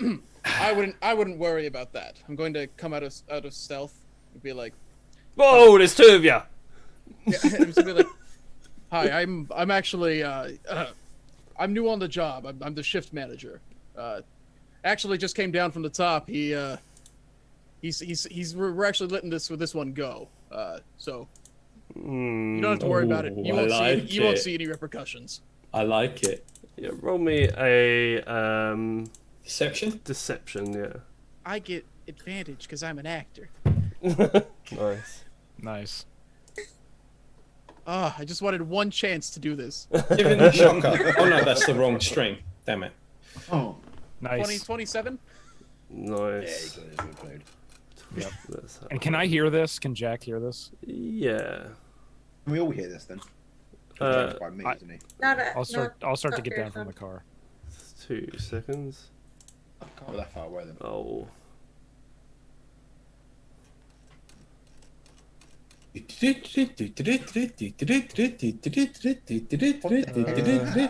2 seconds. Oh Oh. my god, that was nothing but... I'll see you 1 and raise you 2, Joe. Yeah. Oh my I was just gonna god. roll D20. That was beautiful. Yeah. That was beautiful. It was like trying to do what it is, but yet keep out of copyright. just enough. Only the arm is what matches anything. And he sort of turns to you and goes, "All right, like that's fair enough. you can we'll waiver the soul coin, but you still I still need, there's you got like owner's sign over fee, do you know what I'm saying? Yeah, but just I snatch the piece of paper out of his hands and I scan it for the word soul. Yep, basically. Roll me a is it gonna be investigation? Yeah. Investigation. Oh crap! That's not very good. That's not gonna be very good at all. On that 20. While he's doing that, I'm gonna say. Oh, that's awful. Oh, man. Oh, A 2. that was a 2. That's less than your dice roll. I don't think it's worth rolling a D8 for that, is it? As well. Probably not. No, I'd probably say no because you get to keep it anyway, right? Well, yeah, I mean, yeah. Even if it fails, you get to keep it. So yeah. I'm not saying that I'm going to sign it if I don't find the word soul. Yes. I'm just looking for the word soul. You do not see anything that refers to the transferring of your soul or the ownership of your soul. I pass it over to. Sorry, Chris, I can't remember your character's name. Torin. That's why I couldn't remember it. It's TNR. Torin. I say, take a look at this, see if there's anything dodgy in there. I'll look over it. While it's happening, I'm gonna say like, and how are you all making progress with the with the tree today? As I scan over the document. We're this is the 4th one that we've burnt today.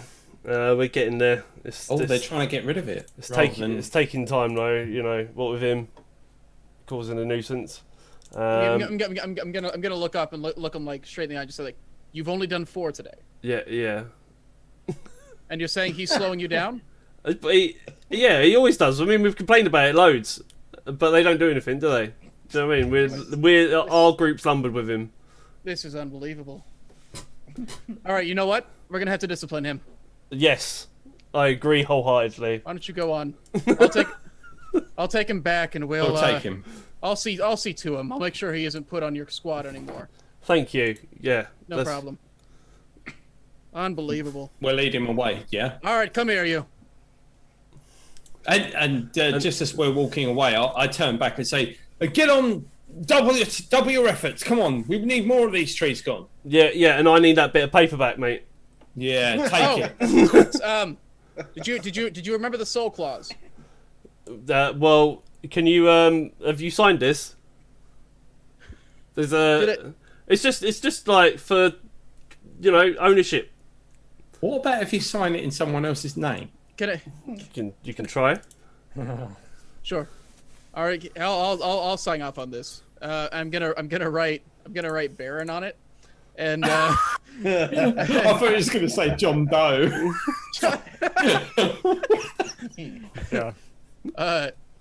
Yeah. Gonna write Baron on it, and be like, yeah.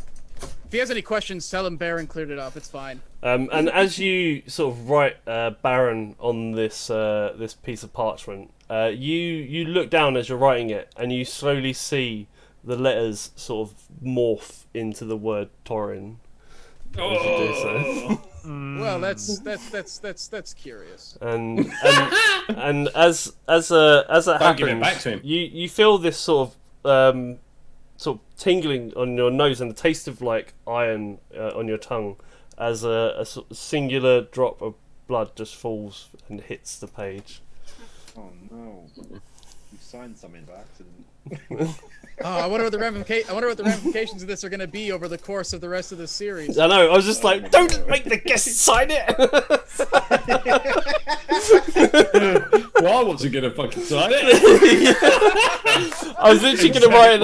It's better the guy that's maybe not going to be here next week. Yeah, I was going to write in. I was going to write in Zoom chat. I was like, don't make the guests sign it, you Muppets. What else can Chris sign? Quick. We already signed something, so You guys need to like close on a house or anything? I wouldn't worry too much. yes. It's probably a partial soul contract instead of a full one. I wouldn't worry too much. And that's fine. they just They own the soul of your little toe. yeah. And they sort of turn to you and just go, "Well, it's your problem now. Have fun." And you see him just light a match and throw it against this tree, and the whole pyre just goes up, and it just licks up the whole tree itself. And you see these sort of like pots things just pop, and you hear this sort of hiss as chickens fall out of them and set on fire and burn up. What, literal chickens? Abyssal chickens, they're called. Oh, okay. Okay, they deserve it. Abyssal chickens. Yeah. What's an abyssal chicken? It's like a normal chicken, but more evil and yeah. Oh, it's KFC. Yeah, kind of. Oh, don't do that. Oh. Some of us like. Okay, it's Nando's. Yeah. No. Oh, damn it, that's worse. There's always one. It's Texas fried chicken. And this Have KFC. You're not winning us those sponsorships, are you? Yeah, we have KFC. No, it's not. Why do you have KFC? yeah. And this Because it's finger licking good. yeah. Does the K stand for something different? Or... No, it's Kentucky Fried Chicken. Okay. And as this We do know where Kentucky is. as this bearded devil that you've now signed over to you comes trundling over, he actually lifts his sack off of his shoulder and opens it and shows you what's inside, and it's another abyssal chicken that's in there, and he sort of turns to you and goes, yeah, his name's Earwax. Are you the home delivery service? And he's my pet. Oh, For fuck's sake. Looks like you all found a friend. I know this kind of guy. he's running me a little one. Oh, He's my pet. Think of the chickens, George. I'm getting hit in the feels. So this is an abyssal chicken, yes? Yeah, so in his sack he's got an abyssal chicken that is his pet that is called Earwax. What is he, Joe? He is a bearded devil. Bearded devil. Yes. Is he any use in fighting situations? He could be, yes. Even if he's not, he's going to be good in carrying situations. Yeah. So we just give him Jack. He's like our Sherpa. They look like this. Okay, like our pack. Okay. Oh. Well, I'm gonna ask Woo, like, so it looks like you've found a new friend. Yes, I think he's going to come in handy, to be honest, Jack. I think Excellent. Well, I'll look at. Going to be an asset to the group. Perfect. I'll look at the bearded. Be responsible. You can be I don't responsible. suppose anybody has an Yeah. appropriately tongue-sized bandage. What's that? Well, I'll look at. Go ahead. So is it your turtle finally land now that they're no longer talking? Fine this whole time. I forgot about I that. Damn it. said I was flying overhead. Now can you hear me? If you looked at your messages, I had already done so. No, I didn't look at the messages. No. I'll ask the bearded devil what his name is. My name. My Yes, name's friend. Oxlot. Oxlot. Well, Oxlot. It seems we've done you a favor. Oxlot, as in lots of oxes. Oh, lots. Excellent. I get it. Woo funny. actually laughs, which is something that you guys have never seen before. Well, it seems we've done you quite a favor, and got you out of your little situation there. So, jump aboard, and hopefully you can come in use for us. You, both you and your chicken. Yeah, thank you, friend. The reason they don't like him is because once he was attacked by the Vrog, he actually the attack changed his alignment to lawful good. Oh, they fit right in then. Yeah. Okay, perfect. So A bearded devil that's lawful good. Yeah. That's Yeah. awesome. That's brilliant. With an abyssal chicken, yeah. This is. Yeah. We got to keep him around. Yes. So we now have Lulu, Earwax, and a little demon guy. Oxalot. Yeah. He's probably okay. We're a great group. I think he's going to be. It's going to be handy. We can use him as like the pack mule. Yeah. The bait. Yeah. The bait. Oh, I love. No, not the bait, Alan. Little bait. We got a lawful good companion. What if we put him into indentured servitude? Hey, we'll pay him. We'll pay him in kindness. So yeah, you climb back on board your vehicle once more, and you, as you can see, you are currently on the wrong side of the river Styx. So it will require one more trip over the river for you to be able to get back to where you're heading, to the crypts of the Hell Riders. So Is there a jumping point near where we are? I'd say that yes, you can find a position to Dukes of Hazzard it across once more. Daisy Duke. Add in our hands, Jack, his last demon echo. Good luck with this one. All right, let's do this again. Hey, hold on. Has Jack figured out a way of putting it in without it spilling everywhere? Unfortunately, there is no way. You need to pretty much throw it into the engine block to be able to. We need to invent some sort of injection system. Yeah. All right, here we go again. I'll throw it. Could you make me another DC check of Constitution saving throw of 13 this time, please? So glad I left that seat. I'm thinking maybe we should have let Chris's character No, do it. you're Because he fine. hasn't been mutated. Hang on. Oh, what's he got? Plus. He's done it. He's passed. He got 16. Actually, that's 18 because my Oh, jacket nice. trades Nice. activates. So that's 18. Nice. So yep, you're fine. You leap across the river Styx, landing on the far side, and you trundle off towards the crypt of the Hell Riders. All I envision is just us like Dukes of Hazzard over this thing, and all you can see is Jack's giant head. And I'm just like, Just that was our last demon echo, by the way. No, it wasn't. I have one more. I have one Oh, more. you in got my one. You pack. got one. Oh, cool. I Why have were you one. taking other people's? Why am I giving you a mine? I don't know. One each. Well, I'm saving mine for the brew.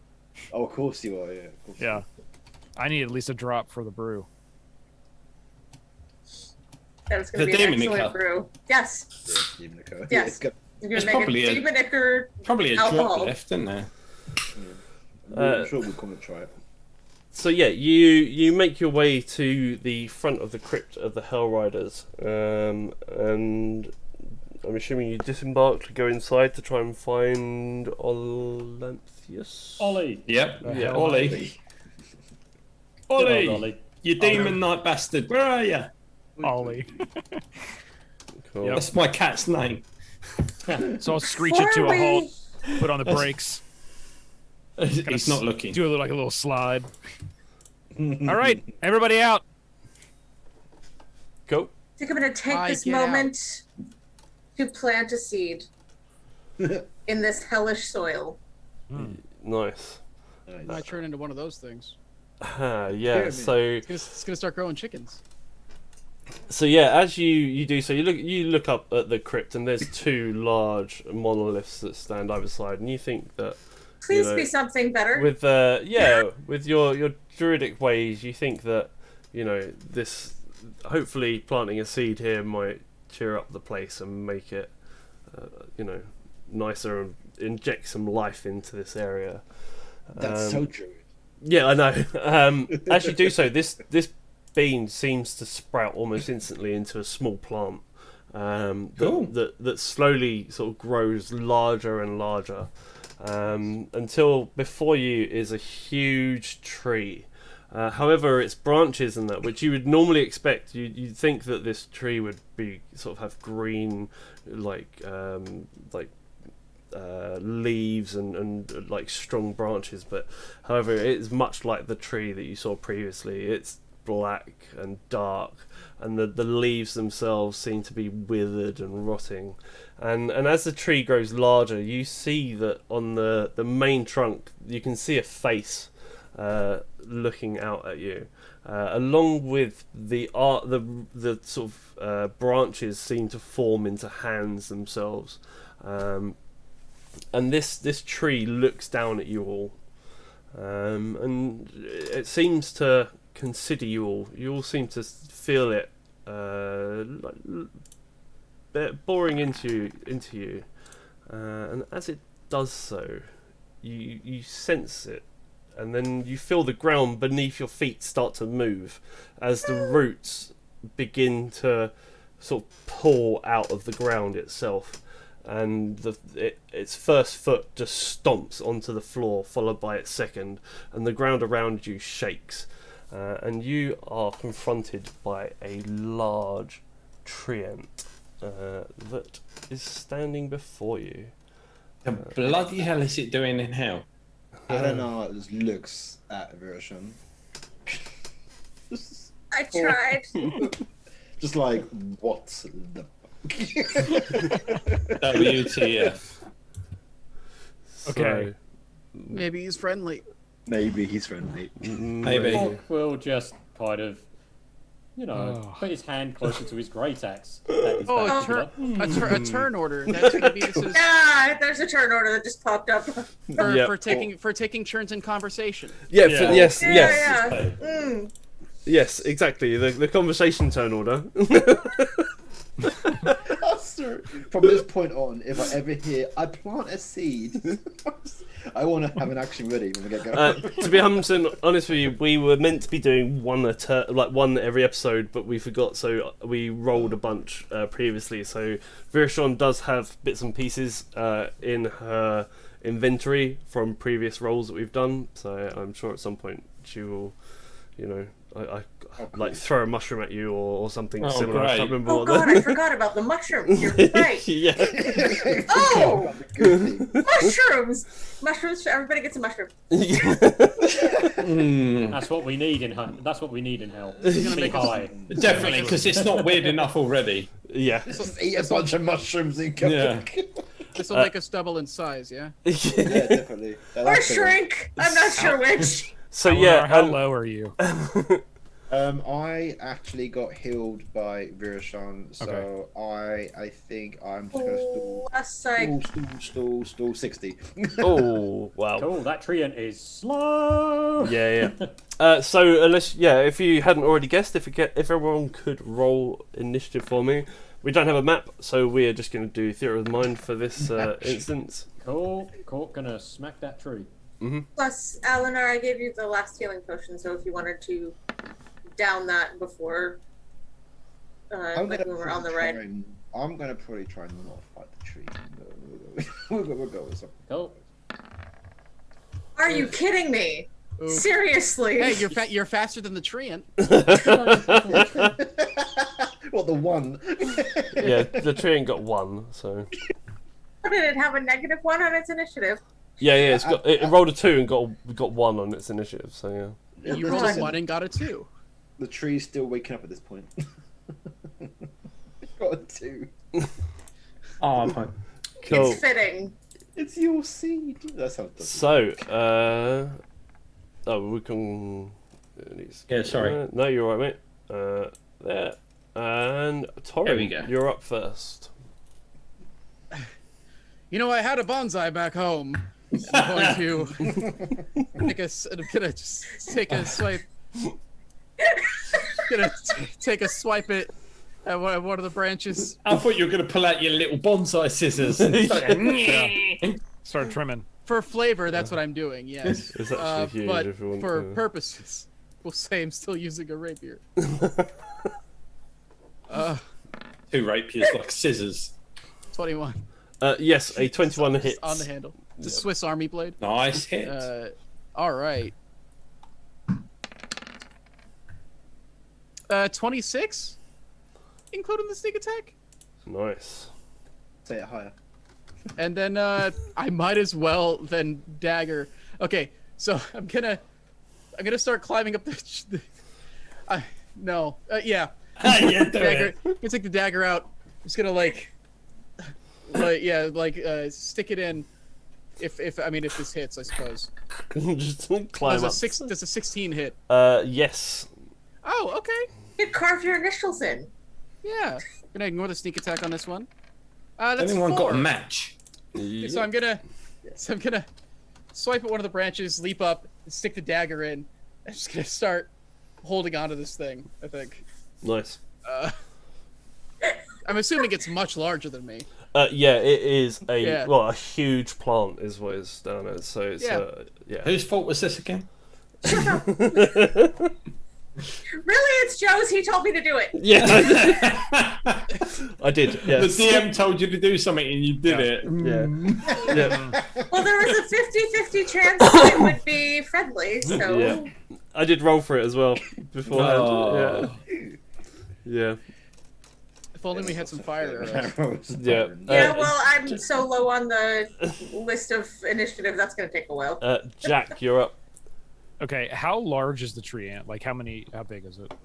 I'd say it's probably like a 2-story house type height. It is tall. Yeah. Wow, that's quite tall. Okay.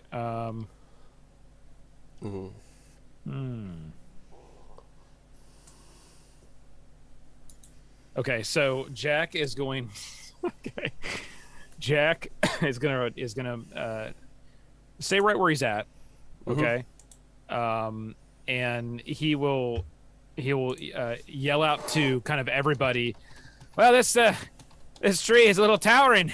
Seems like we need to bring him down to more of a bonsai size. And he's gonna cast reduce on the tree ant. Ooh, good I'm on plan. No, I'm on it. Good plan. Do it. Turn it into a literal bonsai. Yeah, into a literally into a bonsai. Does that do anything to Torin? What's the deal with reduce? Does it need to make a save or anything? Or It looks like it has to do. Let's see. I think it's a Choose a save if it's creature. not willing. Yeah, if the target is unwilling, it makes a Constitution saving throw.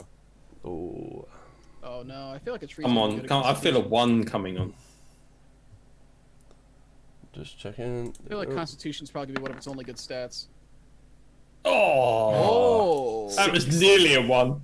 16. Does a 16 pass? Spell save 16. Yeah. Oh, Alex. Nice. I'm okay. No, not nice, Joe. Josh, Opposite of nice. He's played a different game. can you cast enlarge and reduce on your own head? Probably. I'm actually quite surprised you didn't do that already. Yeah. Yeah, I bet. Well, no, it would be just on the head. My whole entire body would shrink, so the head would still be proportionally larger. I just would be smaller in total. Yep. Excellent. Okay. Have you got anything else that you wanted to do? Let's see. Yes, I am going to. I'm going to bonus action because I'm worried about this thing. I'm going to bonus action unsettling words. And just basically, I'm going to use one of my bardic inspirations to like whisper into its mind that it's just not a very good tree ant. It's, it's too big, right? It's too big. It's not trimmed right. It's just you've got shit leaves. It's just it's horrible. It's horrible, right? So we'll take basically I use one of my bardic inspiration dice, and then you have to roll 1d8, Joe, and that's a minus that to basically anything that you need to do. 1. Okay, only 1. Because you're not a very good-looking tree. Yeah. Wow. Okay. Didn't do much that turn, but we tried. This tree's Oh got damn! really I think healthy- it's just the d8s on roll 20. They always roll 1. Yeah. Cork, you're up. Choppy time. Yeah, sure. Why not? Let's just go. Choppy time. Let's rage. Let's get the great axe out. Let's go cut down that tree. Cork just delighted at the idea of actually swinging the axe into just a giant target, really. He's going to just go all out. Here we go. This is so reminding me of Thursday night. I know. Yeah, it's just... 18. An 18 hits, yes. Oh, I only rolled There's 1 on like- damage. That's still 17 damage. Nice. Yeah, and then I will attack it again. Choppy, choppy. I've just seen Chris's little notes in his rolls. Yeah. Yeah, You didn't notice that when we said it earlier. I didn't. No. It changes regularly. It's a 14 misses, unfortunately. You miss this massive tree standing in front of you. 15 or 16 armor. Because I do quick math. I don't do any maths. Cool. Do you have anything else that you wanted to do? Not right now. I'll have to think of something creative between turns. Cool. Eleanor, you're up. How? Am I mute? No. Nope. No. It's gotta go. No, we can hear you. We should have all said yes. We said the tree was about 2 houses high, right? That's correct, yeah. And is No, about 2 stories. 2 stories high. 2 stories, so like 1 house. Yeah. Okay, so size of a normal large tree. All right, cheers, Joe. Yeah. So the tree. Yeah, size of a tree. Then how moving on? How long did the flame arrows last for? Were they based on like? Did you say there was a certain amount of arrows? They are concentration. Yes. Concentration is 12 arrows or 1 hour. So it's gone by now, right? Yes, it is. Yeah. It probably would have dropped. Because you planted a seed. No, because when she changed into her animal form, she would have had to drop concentration. Also, I dropped it when the thing started healing from the arrows. That would be pointless to make it heal. Yes. Okay, so I don't know what kind of draws is thinking that this draws his bow. Jeff, is that okay? He draws his yeah, he draws his bow. He draws his bow. And he's about to shoot an arrow towards the tree, but suddenly he just kind of panics, and he's thinking of Gargoth, and he actually goes and takes cover, and he decides to not get involved in the fight, and he leaves it because he'd rather keep the shield safe than attack this tree that he doesn't need these guys to hurt. Nice. So you are taking cover. Yes. Let's say I've gone behind our vehicle, something like that. Yep. Wukong, you are up. Are you holding your action? No, he's hiding. No, yeah, I'm hiding. No, Yeah, okay. Wukong's just going to straight up attack the tree. He's going to go in with 2 quarterstaff attacks, and then with the 3rd one, because of his special ability of attacking extra, because he's awesome, basically.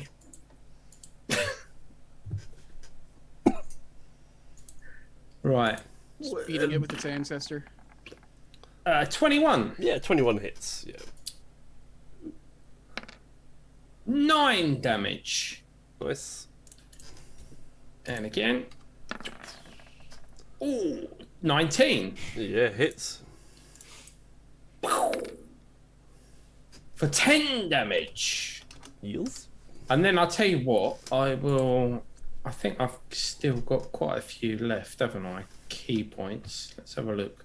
Yep, got 5 left. So I will spend another key point and do a flurry of blows, which means I get 2 extra unarmed attacks. So I'll kick it twice. Mm-hmm. Nice. Ouch, actually. 22. Yeah, hits. For 9 damage. And 22 again. Yep. For 8 damage. Nice. Thank you.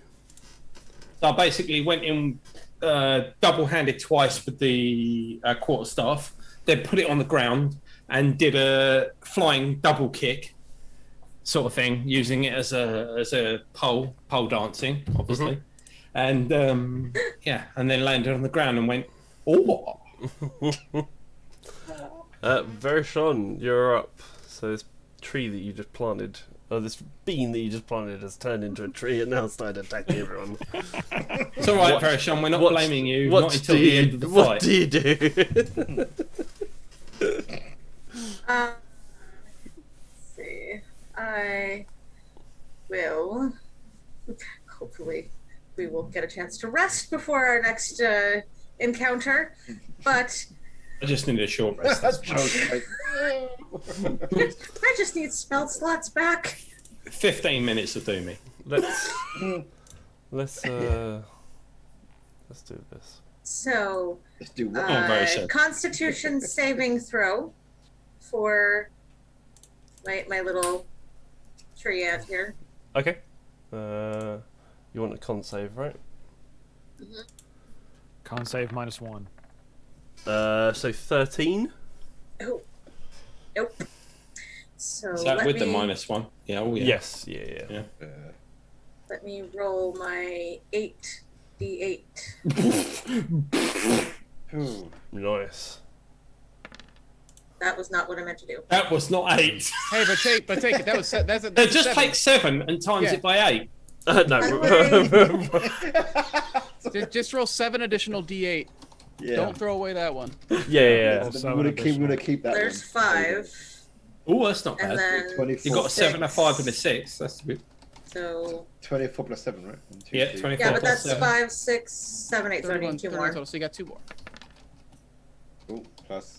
Plus 7. 38 total. 38 Yeah. damage. 38. Nice. Someone's good at maths, Chris. That would be 38 necrotic damage. Ooh. Nice. I think some of its bark just went black. If you target It's a already plant black. creature, Wait, what spell was that? Oh yeah, if I target a plant creature, it just it doesn't make saving throws, so withers and dies. But If it's you a tree or a target, if you shrub. target a non, it deals if you maximum damage. You automatically do Not maximum magical. damage. if you target a plant creature or a magical plant, it makes a saving throw with disadvantage, and the spell deals maximum Maximum damage. damage. Never mind. Yeah, There you I go. hadn't Yeah, read that Jesus far down. Christ. So, yeah, so you do a full 64. Nice. Yep. 64 damage.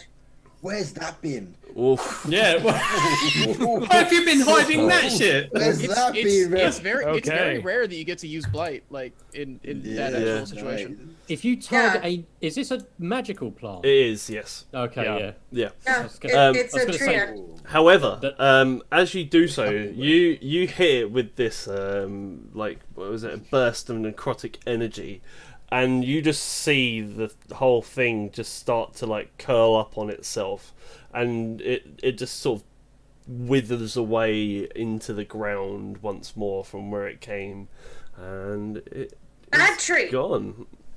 Oh, nice. It didn't even get to do anything. It didn't. No. I raged for nothing. I don't know how quickly. I don't know how quickly we go into the group and try and act as if he never left, and he took shots and everything, but he didn't hit. Does that cancel out us blaming Verishon for the whole thing? I'm not sure. I love the idea. Or was that just a show of power? Yeah, well, you're just showing off Verishon. People like you. I can create and destroy in one move. It kind of feels like it was showing off. Virshon giveth and Virshon taketh away. Torrin was in the tree at Withers. He just goes, "Whoa!" where's slowly- Torrin gone? Yeah, it's Slowly, it's almost like when you're in a bouncy castle and they turn it off and like It's kind of deflates. yeah. Brilliant. Inflated. I'm claustrophobic. I'm not sure if I'm angry or happy now. Is everyone okay? Yes. yeah. Sorry, I was I'm fine. hoping for something better. Have some mushrooms. Oh, this will get high. What I can't remember what the mushrooms actually do.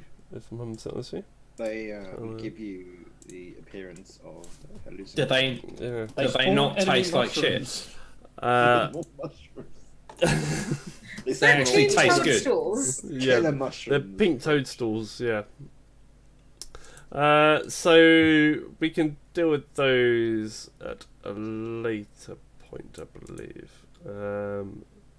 I've just got pocket-fed mushrooms now. We'll go through those. We'll go through those next time. 'Cause I'll chat to you guys offline about them and what we can do with them and stuff. So What's yes, that gnat there? I know, man. So yeah, you make your way back into the crypt of the Hell Riders, and you go to speak with your newfound friend, Alanthius. He sort of greets you all and says, "So have you freed the demon?"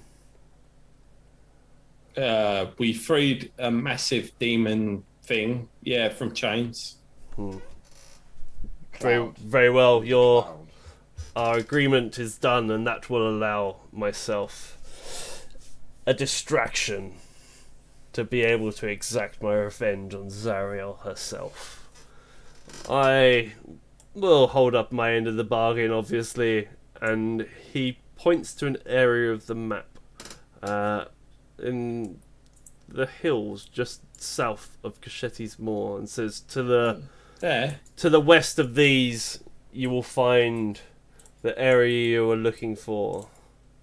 The area... We gotta drive back across the entire map a third time today? Yeah.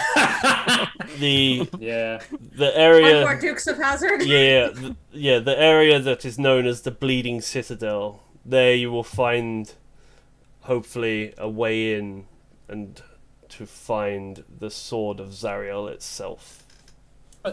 Otherwise, you're going to go fight Zariel, right? So, in other words, job's done, guys. Halfway through the season's run, we're done. He's got this time now, yeah? He's got a distraction. We're just in hell. Yeah, him and the big guy will take care of it all. Back to the spa. If only it was that easy. Was it there, Joe? So just to the east of it, he says that you'll find the what's it called? The Bleeding Citadel, which, if you remember, is the area. So the sword was plunged into the ground, and then above it, a large citadel was created, surrounding which a sort of scab was formed to stop access to the sword itself. Huh. So, on that note, that's where we're actually going to leave it for today. Unless you guys had something you was about to say. Sorry, Eleanor? Well, I was wondering, if it depends. Are we leaving it where the group's walked away from the Black Knight, or are we staying next to Black Knight and having some kind of tea party type thing? Are we having a rest? You're asking for a long rest. Spells I definitely back. think. Yeah, is this a safe zone now that we've kind of like buddied up? This with, is a knights, safe or- space. Yes. Safe space. Okay. So we can rest here. Yes. Tell us what happened. Yeah. Safe space. Yep. To So rest. you can long rest. You can also level up as well. So. Oh, Yeah. nice. I keep Yeah, forgetting think we to should say. I definitely keep take forgetting a- to say it on the stream, and I just keep going. Oh, by the way, guys, you've leveled up. So. Yeah, I think we should definitely take a long note. Yeah. I've agree. just seen this thing in Twitch, in the chit chat. No sleep in hell. Do I let the party rest? What's that about? Yeah. I just thought it'd be funny to put a vote in to allow them to long rest. The audience, I believe, were like, no, there's no sleep in hell. It was 100%. Yeah, 100% voted against you having a long rest. So meanie bastards. you can take Yes, that. but that But then comma again- placement. That comma placement. So is that a short rest only? Yeah. Yeah, I'm funnily enough, Wukong is absolutely fine with just short rests. I'm also Funny, isn't okay with it? that. I mean, I share Wukong's spirit here. I don't need long. I'll just chill. No, I'll just chill. I just thought it'd be funny to put a vote up, but you can have a long rest, you can level up, and then Nice level. next week you guys will be making your way to the Bleeding Citadel. So big thank you Level. to our guest Chris for joining us once again. Yeah, Chris. It's been a pleasure. Has. Big thank you to our supporters, Beadle and Grim, as well. Thank you to the Raiders. If any of you Raiders are stuck around, They thank have you for doing some of them. so. Big up the big Raiders. love. That was amazing. Thanks to everybody that subscribed, followed, etc. Sorry I couldn't shout you out at the time because I think we were like mid-battle when it was all happening, so it was already chaotic. So there was giant trees. Did see you guys, so thank you. Sorry. Please join us next Saturday. Yeah, catch us next Saturday. But I think we've got bits and pieces going on next week as well. Yeah. We've got something going on Wednesday that I can't remember off the top of my head. We've got an interview, It's an interview with Matthias Lilia. That's the one. Thank you very much. And then Thursday we have got another episode of Rune Lords with Jeff Wukong, who is on there. Yeah. Is that Rune Come Lords? join Talkers. Yes. For the Thursday Rumble. No. And then next Friday we've got another episode of Starfinder. So come check that out as well. That was craziness last week. Yes, and it was. Then back once again to ourselves, back in Avernus. So come back and check us out next week as well. So big love. Thanks Are you everyone. war badgering on Sunday? Oh yeah, tomorrow afternoon, War Badger. Totally forgot about that. Yay. We're going to be painting, Awesome.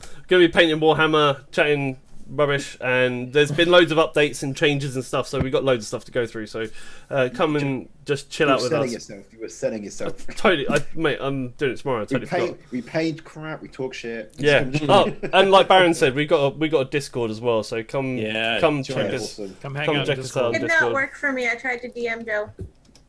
Didn't work for me. It worked. It was a bit. I can't even spell Discord.